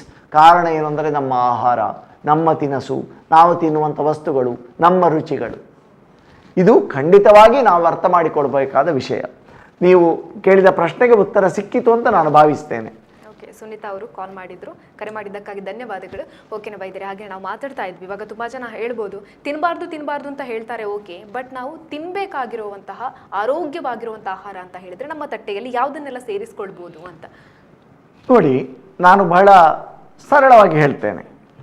ಒಂದು, ನಮ್ಮ ಅಜ್ಜ ಅಜ್ಜಿ ಏನು ಆಹಾರವನ್ನು ಬಳಕೆ ಮಾಡ್ತಾ ಇದ್ದು. ಈಗ ನೋಡಿ, ಮೊದಲು ತಂಬುಳಿಗಳು. ನಾನು ಒಂದೊಂದು ಫಂಕ್ಷನಿಗೆ ಹೋಗಿದ್ದೆ, ಕಂಚಿಸಟ್ಟು ತಂಬುಳಿ ಅಂತ, ಇಲ್ಲಿಯದ್ದು ಒಂದು ದಕ್ಷಿಣ ಕನ್ನಡದ ಒಂದು ಟ್ರೆಡಿಷನಲ್ ತಂಬುಳಿ ಅದು. ಸೊ ಆ ಥರ ತಿಮರೆಯ ತಂಬುಳಿ ಅಂದರೆ ಈ ಒಂದೆಲಗದ ತಂಬುಳಿ, ಈ ಥರದ ಪಾರಂಪರಿಕ, ನಾನು ಉದಾಹರಣೆ ಕೊಟ್ಟದ್ದಷ್ಟೇ. ಯಾವುದನ್ನು ನಾವು ಮನೆಯಲ್ಲೇ ಸಹಜವಾಗಿ ಸ್ಥಳೀಯವಾದ ವಸ್ತುಗಳನ್ನು ಬಳಸಿ ನಾವು ತಯಾರು ಮಾಡಲಿಕ್ಕೆ ಆಗ್ತದೆ, ಅದು ನಿಜವಾದ ಆರೋಗ್ಯಕರ ಆಹಾರ. ಆದ ಕಾರಣ ಬಹಳ ಸುಲಭವಾಗಿ ಹೇಳಬೇಕಿದ್ರೆ, ನಿಮ್ಮ ಅಜ್ಜ ಅಜ್ಜಿ ಏನು ತಿಂತಾಯಿದ್ರು ಅದನ್ನು ಕೊಡಿ, ಅದನ್ನು ತಿನ್ನಿ. ಆ ಫುಡ್ಗಳು, ಅದು ಹಲಸಿನ ಹಣ್ಣಿರ್ಬೋದು ಅಥವಾ ಹಲಸಿನ ಹಣ್ಣಿನ ಮಾಡಿದಂತಹ ಸೋಂಟೆ ಅಂತ ಹೇಳುವಂಥ ವಸ್ತು ಇರ್ಬೋದು, ಫ್ರೈಡ್ ಐಟಮ್ ಆದರೆ ಒಂದು ಮಿತವಾದ ಪ್ರಮಾಣದಲ್ಲಿ ಅದನ್ನು ಬಳಸ್ಬೋದು ಸ್ನ್ಯಾಕ್ಸ್ ಆಗಿ. ಮತ್ತು ಈಟ್ ಸೀಸನಲ್ ಫುಡ್ ಅಂದರೆ ಆಯಾಯ ಸಮಯಕ್ಕೆ, ಆಯಾಯ ಋತುಗಳಲ್ಲಿ, ಕಾಲಮಾನದಲ್ಲಿ ಯಾವುದು ಸ್ಥಳೀಯವಾಗಿ ಲಭ್ಯ ಆಗ್ತದೆ ಅದು ನಿಜವಾಗಿ ಆರೋಗ್ಯಕ್ಕೆ ಕೊಡುವ. ನಿಮ್ಮ ತಟ್ಟೆಯಲ್ಲಿ ಅದಿರಲಿ. ಈಗ ಉದಾಹರಣೆಗೆ ಒಂದು ಸೀಸನಲ್ಲಿ ಹಲಸಿನ ಹಣ್ಣು ಇದೆ, ಸಿಗ್ತದೆ ಅಂತ ಹಲಸಿನ ಹಣ್ಣನ್ನು ಉಪಯೋಗ ಮಾಡಿ. ಒಂದು ಕಾಲದಲ್ಲಿ ಮಾವಿನ ಹಣ್ಣು ನಿಮ್ಮ ಊರಲ್ಲಿ ಸಿಗ್ತದೆ ಅಂತ ಇದ್ದರೆ ಮಾವಿನ ಹಣ್ಣನ್ನು ಬಳಕೆ ಮಾಡಿ. ಓಕೆ ವೈದ್ಯರೇ, ಮಾತಾಡೋಣ. ಇನ್ನೊಂದು ಕಾಲ್ ಇದೆ. Hello hello hello hello hello sir, ನಿಮ್ಮ ಹೆಸರು? ಸರ್, ನನ್ನ ಹೆಸರು ಸುರೇಶ್ ಅಂತೇಳಿ. ಸುರೇಶ್ ಅವರು ಎಲ್ಲಿಂದ ಕಾಲ್ ಮಾಡ್ತಿದ್ದೀರಾ? ನಾನು ಬಲ್ನಾಡಿಂದ. ಓಕೆ ಸರ್, ವೈದ್ಯರಿದ್ದಾರೆ, ಮಾತಾಡಿ. ನಮಸ್ತೆ ಸುರೇಶ್ ರೇ, ಹೇಳಿ. ನಮಸ್ಕಾರ ಸರ್. ನಮಸ್ತೆ ಸರ್, ಈ ಜಂಕ್ ಫುಡ್ ಅಂತ ಹೇಳಿದ್ರೆ ಅಧಿಕ ಪ್ರೋಟೀನ್ ಆಹಾರ ಅಂತೇಳಿ ಹೇಳ್ತಾರೆ. ಹೌದು. ಆದರೆ ಇದು ಅನೇಕ ದೀರ್ಘಕಾಲದ ಆರೋಗ್ಯ ಪರಿಸ್ಥಿತಿಗಳ ಮೇಲೆ ಅಪಾಯ ತರ್ತದೆ ಅಂತೇಳಿ ಕೂಡ ಹೇಳ್ತಾರೆ. ಇದು ನಿಜ ಡಾಕ್ಟ್ರೆ? ನೀವು ಏನು ಎರಡನೇ ವಾಕ್ಯ ಏನು ಹೇಳಿದ್ರಿ? ದೀರ್ಘಕಾಲದ ಅಂದ್ರೆ ಈ ಜಂಕ್ ಫುಡ್ ಪ್ರೋಟೀನ್ ಯುಕ್ತ ಅಂತೇಳಿ ತಿಂದ್ರೆ ಇನ್ನೊಬ್ರು ಹೇಳ್ತಾರೆ ಇದು ಅನೇಕ ದೀರ್ಘಕಾಲದ ಆರೋಗ್ಯ ಪರಿಸ್ಥಿತಿಗಳ ಮೇಲೆ ಅಪಾಯವನ್ನು ಹೆಚ್ಚಿಸ್ತದೆ ಅಂತೇಳಿ. ಹೌದು. ಹಾಗೆ ಇದು ನಿಜವಾ ಅಂತೇಳಿ? ಸರಿ, ಈಗ ನೀವು ಕೇಳಿದ ಪ್ರಶ್ನೆ ನನಗೆ ಅರ್ಥ ಆಯಿತು.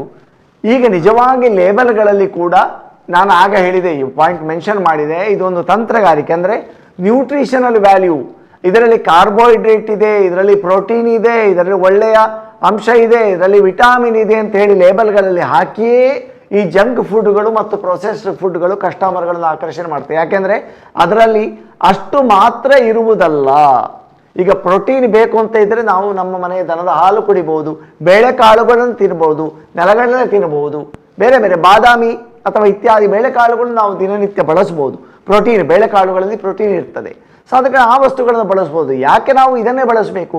ಇದರಲ್ಲಿ ಬರೀ ಪ್ರೋಟೀನು ಮಾತ್ರ ಇರುವುದಲ್ಲ, ಪಿಷ್ಟ ಮಾತ್ರ ಇರುವುದಲ್ಲ, ಇದರಲ್ಲಿ ಅದಕ್ಕಿಂತ ಹೆಚ್ಚಿಗೆ ಇದರಲ್ಲಿ ಮಾರಕವಾದ ಸಾಧಾರಣ 15-20 ರಾಸಾಯನಿಕಗಳು, ಅದಕ್ಕೆ ಬಣ್ಣ ಕೊಡುವಂಥ ಕೆಮಿಕಲ್ಗಳು ಇರ್ತದೆ. ಆದ ಕಾರಣ ಅನಾರೋಗ್ಯ ಸ್ಥಿತಿಯಲ್ಲೂ ಕೂಡ ಇದು ಒಳ್ಳೆಯದಲ್ಲ. ಮತ್ತು ಆರೋಗ್ಯ ಸ್ಥಿತಿಯಲ್ಲಿ ಹೇಗೆ ಒಳ್ಳೆಯದಾಗ್ತದೆ? ಆದ ಕಾರಣ ಜಂಕ್ ಫುಡ್ಗಳು ಅಥವಾ ಫಾಸ್ಟ್ ಫುಡ್ಗಳು, ಇನ್ಸ್ಟ್ಯಾಂಟ್ ಫುಡ್ಗಳು, ಅಂದರೆ ಕೂಡಲೇ ಆಗಬೇಕು ನಮಗೆ, ಇಮಿಡಿಯೇಟ್ ಚಪಾತಿ, ರೆಡಿಮೇಡ್ ಚಪಾತಿ ಬೆಂಕಿ ಹಾಕಿ ಬಿಸಿ ಮಾಡಿ ತಿನ್ನೋದಷ್ಟೇ. ನೀವು ರೊಟ್ಟಿ ತಟ್ಟಲಿಕ್ಕಿಲ್ಲ, ಎಂಥದಿಲ್ಲ, ಏನು ಕೆಲಸ ಇಲ್ಲ. ಇನ್ಸ್ಟ್ಯಾಂಟ್ ಫುಡ್ ಅಂತ ಹೇಳ್ತಾರೆ, ತಕ್ಷಣದ ತಯಾರು ಮಾಡುವಂಥ ಆಹಾರ ಉತ್ಪನ್ನಗಳು ಇವತ್ತು ಮಾರುಕಟ್ಟೆಯಲ್ಲಿ ಪ್ಯಾಕ್ಡ್ ಆಗಿ, ಯಾವುದೇ ಒಂದು ಆಹಾರ ಪ್ಯಾಕ್ ಆಗಿ ಬರ್ತದೆ ಅಂತ ಆದರೆ ಅದರಲ್ಲಿ ಬರೀ ಪ್ರೋಟೀನ್ ಇರುವುದಲ್ಲ, ಬರೀ ಪಿಷ್ಟ ಇರುವುದಲ್ಲ, ಬರೀ ವಿಟಾಮಿನ್ ಇರುವುದಲ್ಲ, ಅದಕ್ಕಿಂತಲೂ ಹೆಚ್ಚಿಗೆ ಮಾರಕವಾದ ವಿಷಕಾರಿ ರಾಸಾಯನಿಕಗಳು ಇರ್ತವೆ. ಅದು ಬಣ್ಣಗಳ ರೂಪದಲ್ಲಿರ್ಬೋದು, ಕೆಡದಂತೆ ಹಾಳು ಮಾಡುವಂಥ ಕೆಡದಂತೆ ಉಳಿಸುವಂಥ ಕೆಮಿಕಲ್ಗಳ ರೂಪದಲ್ಲಿರ್ಬೋದು, ಪರಿಮಳಗಳ ರೂಪದಲ್ಲಿರಬಹುದು, ಅಥವಾ ಅದರ ರುಚಿ ಹೆಚ್ಚಿಸುವ ರಾಸಾಯನಿಕಗಳ ರೂಪದಲ್ಲಿರಬಹುದು, ಯಾವುದೇ ರೂಪದಲ್ಲಿರಬಹುದು. ಇದರಲ್ಲಿರುವ ನಿಮ್ಮ ಪ್ರೋಟೀನಿಗಿಂತ ಹೆಚ್ಚಿಗೆ ಆ ವಿಷಗಳೇ ಹೆಚ್ಚಿರ್ತದೆ. ಆದ ಕಾರಣ ಆರೋಗ್ಯ ಕೆಟ್ಟಾಗ ಅಂತಲ್ಲ, ಸರಿ ಇದ್ದಾಗಲೂ ಕೂಡ ಇದು ಯಾವುದೇ junk food, fast food, instant food, processed food ಖಂಡಿತವಾಗಿ ಅದನ್ನು ರೆಕಮೆಂಡ್ ಮಾಡುವ ಹಾಗಿಲ್ಲ. ಯಾರಾದರೂ ವೈದ್ಯರದನ್ನು ರೆಕಮೆಂಡ್ ಮಾಡ್ತಾರೆ ಅಂತ ಆದರೆ ಆ ವೈದ್ಯರ ಬಗ್ಗೆ, ವೈದ್ಯರ ನಡೆಯ ಬಗ್ಗೆ ನಾವು ಸಂಶಯಿಸಬೇಕಷ್ಟೇ ಹೊರತು ಅದು ನಾವು ಈ ಒಂದು ಫ್ಯಾಕ್ಟ್ ಅಂತ ಏನಿದೆ, ಯಾವುದೊಂದು ವಸ್ತುನಿಷ್ಠ ವಿಚಾರ ಅಂತ ಏನಿದೆ, ಈ ವಿಚಾರದ ಬಗ್ಗೆ ಯಾವುದೇ ಸಂಶಯ ಇಲ್ಲ. ಆದ ಕಾರಣ ದೀರ್ಘಕಾಲೀನ ಅಲ್ಲ, ಬಹಳ ಸ್ವಲ್ಪಕಾಲೀನವಾದ ಬಳಕೆ ಕೂಡ ಅದು ಮಾರಕ ಆಗಬಹುದು. ಯಾಕೆಂದರೆ ಒಬ್ಬ ಕಾಯಿಲೆ ಬಿದ್ದವನಿಗೆ ನಾವು ರಸ್ಕು, ಬ್ರೆಡ್ಡು ಇದೆಲ್ಲ ಕೊಡ್ತೀರಿ ಅಂತ ಆದರೆ ಅದು ಬಹಳ ಒಂದು ಬಾಡಿ ಒಂದು ಇದು ಉತ್ತೇಜನ ಕೊಡುವ ಸಂಗತಿ ಅಲ್ಲ. ನಾವು ಆದಷ್ಟು ನೈಸರ್ಗಿಕವಾದ ಆಹಾರಗಳನ್ನೇ ನಾವು ಸೇವಿಸಬೇಕಾಗ್ತದೆ. ಓಕೆ, ಇವಾಗ ನೀವು ಹೇಳಿದ್ರಲ್ಲ ಸರ್, ಬ್ರೆಡ್ ಅವುಗಳನ್ನ ಕೊಡೋದು ಕೂಡ ಒಳ್ಳೇದಲ್ಲ ಅಂತ. ಇವಾಗ ತುಂಬಾ ಜನ ಫ್ರೂಟ್ಸ್ಗಳನ್ನ ಕೊಡ್ತಾರೆ, ಬಟ್ ಅದರಲ್ಲೂ ಕೆಮಿಕಲ್ ಇರುತ್ತೆ ಅಂತ ಹೇಳ್ತಾರೆ. ಫ್ರೂಟ್ಸ್ಗಳು ನೋಡಿ, ನೀವು ಸ್ಥಳೀಯವಾಗಿ, ನಾನು ಅದಕ್ಕೆ ಹೇಳಿದ್ದು ಸ್ಥಳೀಯವಾಗಿ ಲಭ್ಯವಿದೆ. ಈಗ ಫ್ರೂಟ್ಸು ಎಲ್ಲಿಯೋ ಒಂದು ಕಾಬೂಲಿನಲ್ಲಿಯೋ ಅಮೇರಿಕಾದಲ್ಲಿ ಇದ್ದ ಇವತ್ತು ಸೇಬು ಹಣ್ಣು ಇಲ್ಲಿಗೆ ಬರುವಾಗ ಎಷ್ಟು ದಿನ ಆಗ್ತದೆ?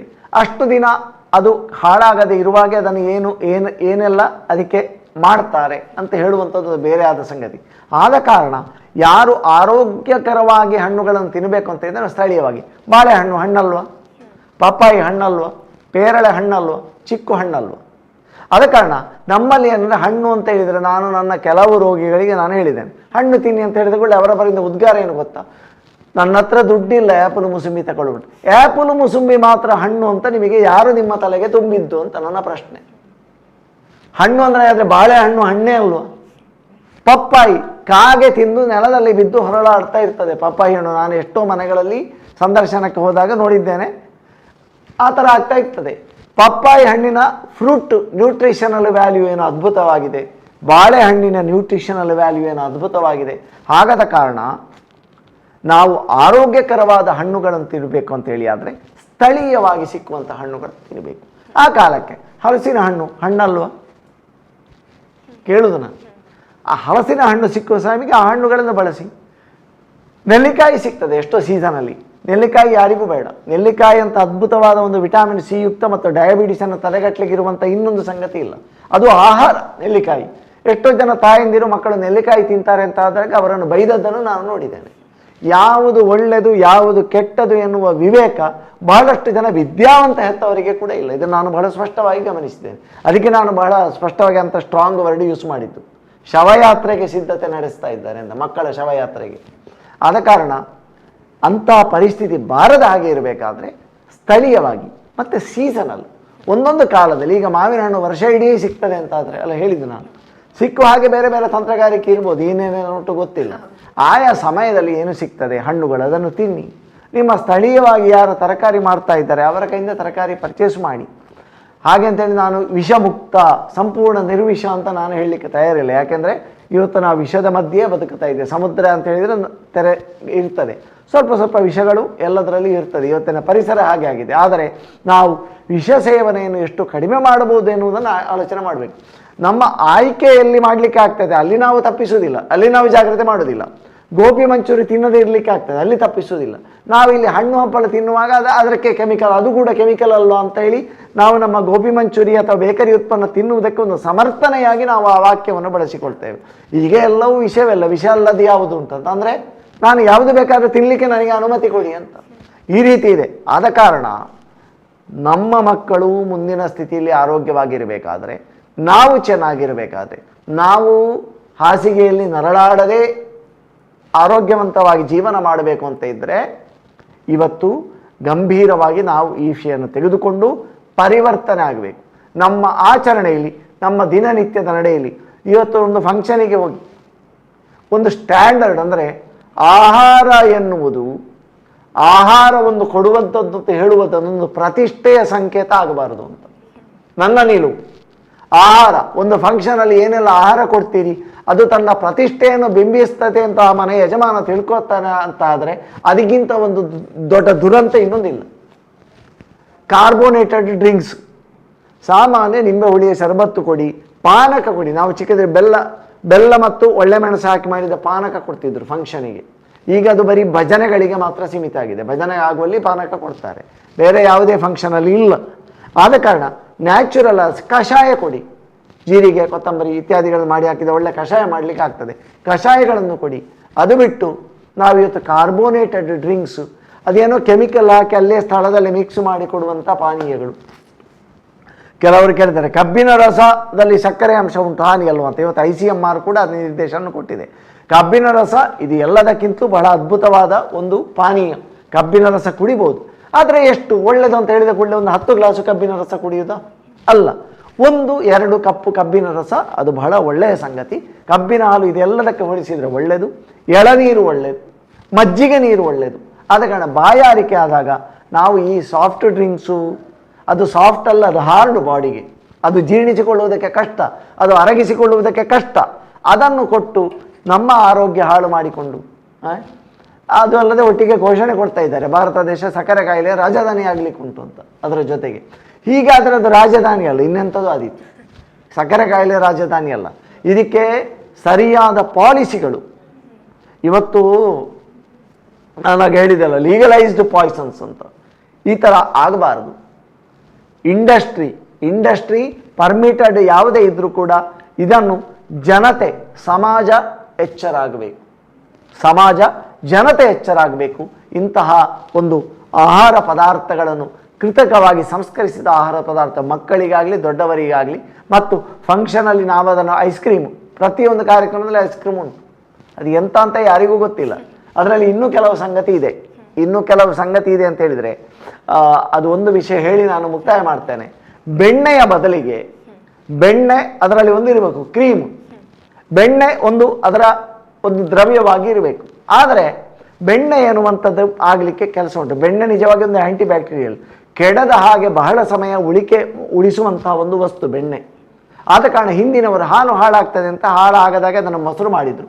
ಮೊಸರಿಂದ ಬೆಣ್ಣೆ ತೆಗೆದು ಬೆಣ್ಣೆಯನ್ನು ಸ್ವಲ್ಪ ಸಮಯ ಇಡಲಿಕ್ಕೆ ಆಗ್ತದೆ ಅಂತ, ಯಾವುದೇ ಪ್ರಿಸರ್ವೇಟಿವ್ ಇಲ್ಲದೆ. ಯಾಕೆಂದರೆ ಆಹಾರವನ್ನು ಕೊಳೆಯಿಸುವಂಥ ಬ್ಯಾಕ್ಟೀರಿಯಾ ಅದರ ಒಳಗೆ ಹೋಗುವುದಿಲ್ಲ. ಅದು ಬೆಣ್ಣೆಯ ವಿಶಿಷ್ಟತೆ. ಮತ್ತು ಬೆಣ್ಣೆಯಲ್ಲಿರುವಂಥ ಎಲ್ಲ ದೇಹಕ್ಕೆ ಬೇಕಾದ ಎಲ್ಲ ಮೇದು ಆಮ್ಲಗಳು, ಫ್ಯಾಟಿ ಆಸಿಡ್ಸ್ ಬೆಣ್ಣೆಯಲ್ಲಿದೆ. ಅದು ಬೆಣ್ಣೆಯ ಪ್ರಾಮುಖ್ಯತೆ. ಬೆಣ್ಣೆ ಒಂದು ಅದ್ಭುತ ಆಹಾರ. ಆದರೆ ಬೆಣ್ಣೆ ಆಗಬೇಕಿದ್ರೆ ಕೆಲಸ ಉಂಟು. ಐಸ್ಕ್ರೀಮಿಗೆ ನಿಜವಾದ ಬೆಣ್ಣೆ ಹಾಕಿ ಐಸ್ಕ್ರೀಮ್ ಮಾಡಬೇಕಿದ್ರೆ ತುಂಬ ಕೆಲಸ ಉಂಟು. ದನ ಸಾಕಬೇಕು, ದನಕ್ಕೆ ಮೇವು ಕೊಡಬೇಕು, ಹಾಲು ಕರಿಬೇಕು, ಹಾಲನ್ನು ಹೆಪ್ಪ ಹಾಕಬೇಕು, ಕೆಲಸ ತುಂಬ ಇದೆ. ಮತ್ತು ಅದಕ್ಕೆ ಅಷ್ಟು ವೆಚ್ಚವೂ ಕೂಡ ಇದೆ. ಹಾಲು ಮತ್ತು ನಿಜವಾದ ಬೆಣ್ಣೆಯನ್ನು ಐಸ್ಕ್ರೀಮ್ನಲ್ಲಿ ಬಳಸಬೇಕಿದ್ರೆ ಬೆಣ್ಣೆ ಎನ್ನುವುದು ತುಂಬ ಕಾಸ್ಟ್ಲಿ ಆಗ್ತದೆ, ಐಸ್ಕ್ರೀಮ್ ಕೂಡ ಆಗ ಕಾಸ್ಟ್ಲಿ ಆಗ್ತದೆ. ಆಗ ಬೇರೆ ಕಂಪೆನಿಗಳೊಟ್ಟಿಗೆ ಈ ಕಂಪೆನಿಗಳಿಗೆ ಕಾಂಪಿಟೀಷನ್ ಮಾಡಲಿಕ್ಕೆ ಆಗುವುದಿಲ್ಲ. ಆದ ಕಾರಣ ಪ್ರಥಮವಾದ ಸಂಸ್ಕರಿಸಿದ ಆಹಾರ ವಸ್ತು ತಯಾರಾದದ್ದು 1869ನೇ ಇಸವಿಯಲ್ಲಿ ಫ್ರಾನ್ಸಿನಲ್ಲಿ.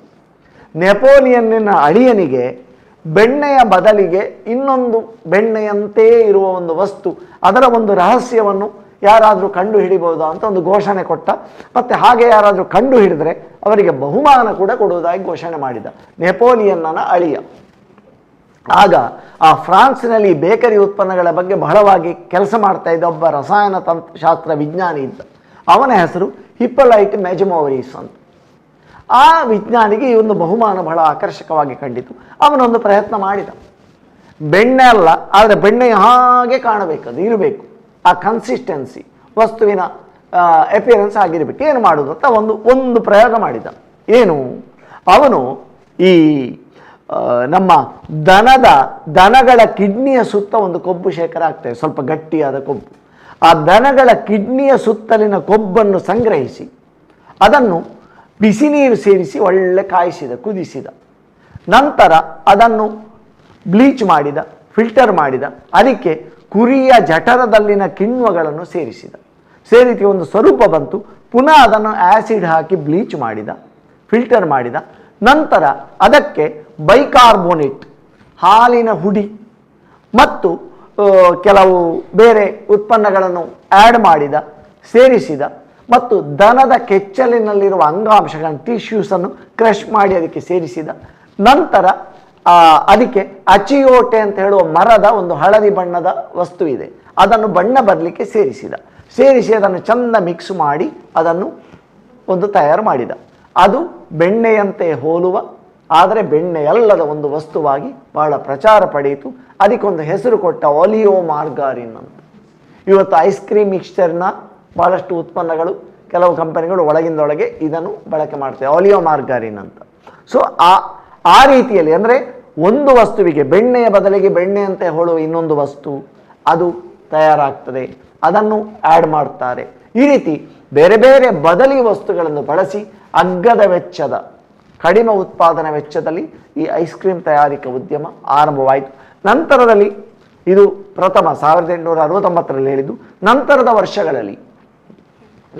ವರ್ಷಗಳಲ್ಲಿ ಅದರ ಬದಲಿಗೆ ಬೇರೆ ಸಸ್ಯಜನ್ಯ ತೈಲಗಳ ಬಳಕೆ ಆರಂಭವಾಯಿತು. ಅದು ಒಂದು ಸಸ್ಯಜನ್ಯ ತೈಲಗಳದ್ದು, ಅದರ ಒಂದು ಪ್ರೊಸೆಸಿಂಗು, ರಿಫೈನಿಂಗ್ ಅದು ಬೇರೆ ಕತೆ. ಅದು ಯಾವ ರೀತಿ ಆರೋಗ್ಯಕ್ಕೆ ಮಾರಕ ಆಗ್ತದೆ ಎನ್ನುವಂಥದ್ದು ಬೇರೆಯಾದ ಒಂದು ಸಂಗತಿ.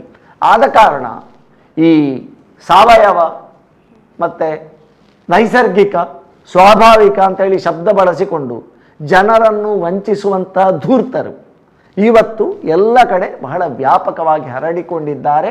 ಮತ್ತು ಅದರ ಬಗ್ಗೆ ಸಮಾಜದಲ್ಲಿ ಜಾಗೃತಿ ಮೂಡಿಸಬೇಕಾದ, ಜನರು ಎಚ್ಚೆತ್ತುಕೊಳ್ಳಬೇಕಾದ ಅಗತ್ಯ ಇದೆ ಅಂತ ಹೇಳುವುದನ್ನು ಈ ಕಾರ್ಯಕ್ರಮದಲ್ಲಿ ಬಹಳ ಸ್ಪಷ್ಟವಾಗಿ ಒತ್ತಿ ಹೇಳ್ತೇನೆ. ಮತ್ತು ಇಲ್ಲಿಗೆ ಈ ಆಹಾರದ ವಿಷಯ ಮುಗಿಯುವುದಿಲ್ಲ. ಇದು ಮುಂದಿನ ಸಂಚಿಕೆಯಲ್ಲಿ ಕೂಡ ಇದೇ ವಿಷಯವನ್ನು ನಾವು ಮುಂದೆ ವಿಮರ್ಶೆಗೆ ತಗೊಳ್ಳಿಕ್ಕಿದ್ದೇವೆ ಮತ್ತು ಆದಷ್ಟು ಜನರಲ್ಲಿ ಈ ಜಾಗೃತಿಯನ್ನು ಕಾರ್ಯಕ್ರಮದ ಮೂಲಕ ಮೂಡಿಸಲಿದ್ದೇವೆ. ಅದಕ್ಕೆ ಮತ್ತು ಸುದ್ದಿ ಬಹಳ ಒಂದು ಒಳ್ಳೆಯ ಸಹಯೋಗ ಕೊಟ್ಟಿದೆ ಎನ್ನುವ ಒಂದು ವಿಷಯವನ್ನು ಹೆಮ್ಮೆಯಿಂದ ಹೇಳ್ತಾ ನಾವು ಬಹುಶಃ ಈ ಕಾರ್ಯಕ್ರಮವನ್ನು ಮುಕ್ತಾಯಗೊಳಿಸುವ ಅಂತ ನನಗೆ ಅನಿಸ್ತದೆ. ಓಕೆ ವೈದ್ಯರೇ, ತುಂಬಾನೇ ಚೆನ್ನಾಗಿ ಇವತ್ತಿನ ಕಾರ್ಯಕ್ರಮದಲ್ಲಿ ಮಾಹಿತಿಯನ್ನು ತಿಳಿಸಿದ್ದೀರಾ. ಹಾಗೆಯೇ ಮುಂದಿನ ಸಂಚಿಕೆಯಲ್ಲಿ ಕೂಡ ಇನ್ನಷ್ಟು ವಿಚಾರಗಳನ್ನು ಮಾತಾಡೋಣ. ವೀಕ್ಷಕರೇ, ಇವತ್ತಿನ ಕಾರ್ಯಕ್ರಮದಲ್ಲಿ ಅತಿಯಾಗಿ ಸಂಸ್ಕರಿಸಿದಂತಹ ಫುಡ್ಗಳು ನಮಗೆ ಯಾವ ರೀತಿಯಾಗಿ ಎಫೆಕ್ಟ್ ಆಗುತ್ತೆ ಆರೋಗ್ಯದ ಮೇಲೆ ಅಂತ ತಿಳಿಸ್ಕೊಟ್ಟಿದ್ದಾರೆ ವೈದ್ಯರು. ಹಾಗೆಯೇ ನೀವು ಕೂಡ ಪ್ರತಿಯೊಬ್ಬರು ಕೂಡ ಅಂಗಡಿಗಳಲ್ಲಿ ಸಿಗುವಂತಹ ಆಹಾರಗಳನ್ನು ಸೇವನೆ ಮಾಡೋದಕ್ಕಿಂತ ಹೆಚ್ಚಾಗಿ ಮನೆಯಲ್ಲೇ ಸಿಗುವಂಥ ಆಹಾರಗಳು, ಅಂದರೆ ನಾವು ತೋಟದಲ್ಲಿ ಬೆಳೆಯುವಂಥ ತರಕಾರಿಗಳಾಗಿರ್ಬೋದು, ಇವುಗಳನ್ನು ನಾವು ಅತಿಯಾಗಿ ಸೇವನೆ ಮಾಡಿದರೆ ನಾವು ಆರೋಗ್ಯವಾಗಿರ್ಬೋದು. ನಮ್ಮ ಆರೋಗ್ಯ ನಮ್ಮ ಕೈಯಲ್ಲೇ ಇದೆ. ಇದನ್ನು ಪ್ರತಿಯೊಬ್ಬರು ಕೂಡ ನೆನಪಲ್ಲಿ ಇಟ್ಕೊಳ್ಬೇಕು ಅಂತ ಹೇಳ್ತಾ ಇವತ್ತಿನ ಕಾರ್ಯಕ್ರಮ ಮುಗಿಸ್ತಾ ಇದ್ದೀವಿ. ಧನ್ಯವಾದಗಳು.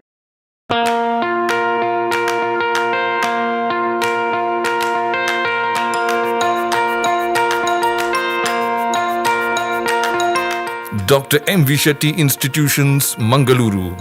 Empowering dreams and achieving greatness since 1985. Dr. M.V. Shetty College prides itself in its history of 38 years. It undertook path-breaking initiatives in Indian higher education with the introduction of innovative and modern curricula, insistence on academic discipline, imparting of holistic education, and adoption of global higher education practices with the support of creative and dedicated staff. First private college in Karnataka offering diverse healthcare programs, offers you multiple of courses.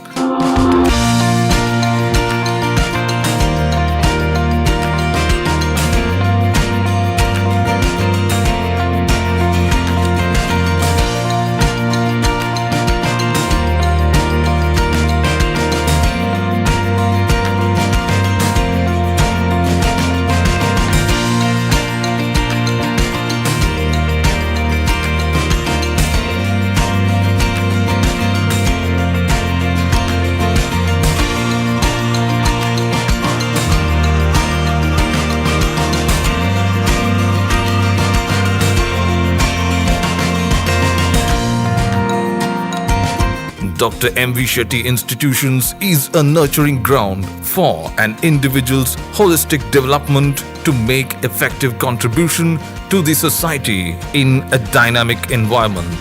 Dr. M.V. Shetty Institutions, Kavur Road, Vidyanagar, Mangaluru, Karnataka 575013. Contact 0824 248 1048, 0824 248 1096. Website www.mvshettycolleges.edu.in.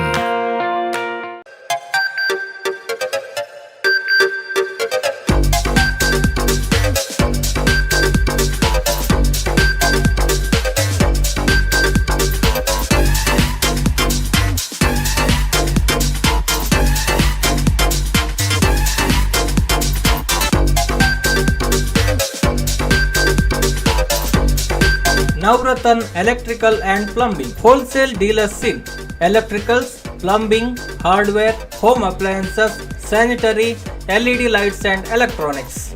All brands electronics and electrical items are under one roof. Navratan Electrical and Plumbing, opposite Sachin Traders, Main Road, Darbe, Puttur. Contact 8105973951, 9481644951. 9663814451, 08251 200 551.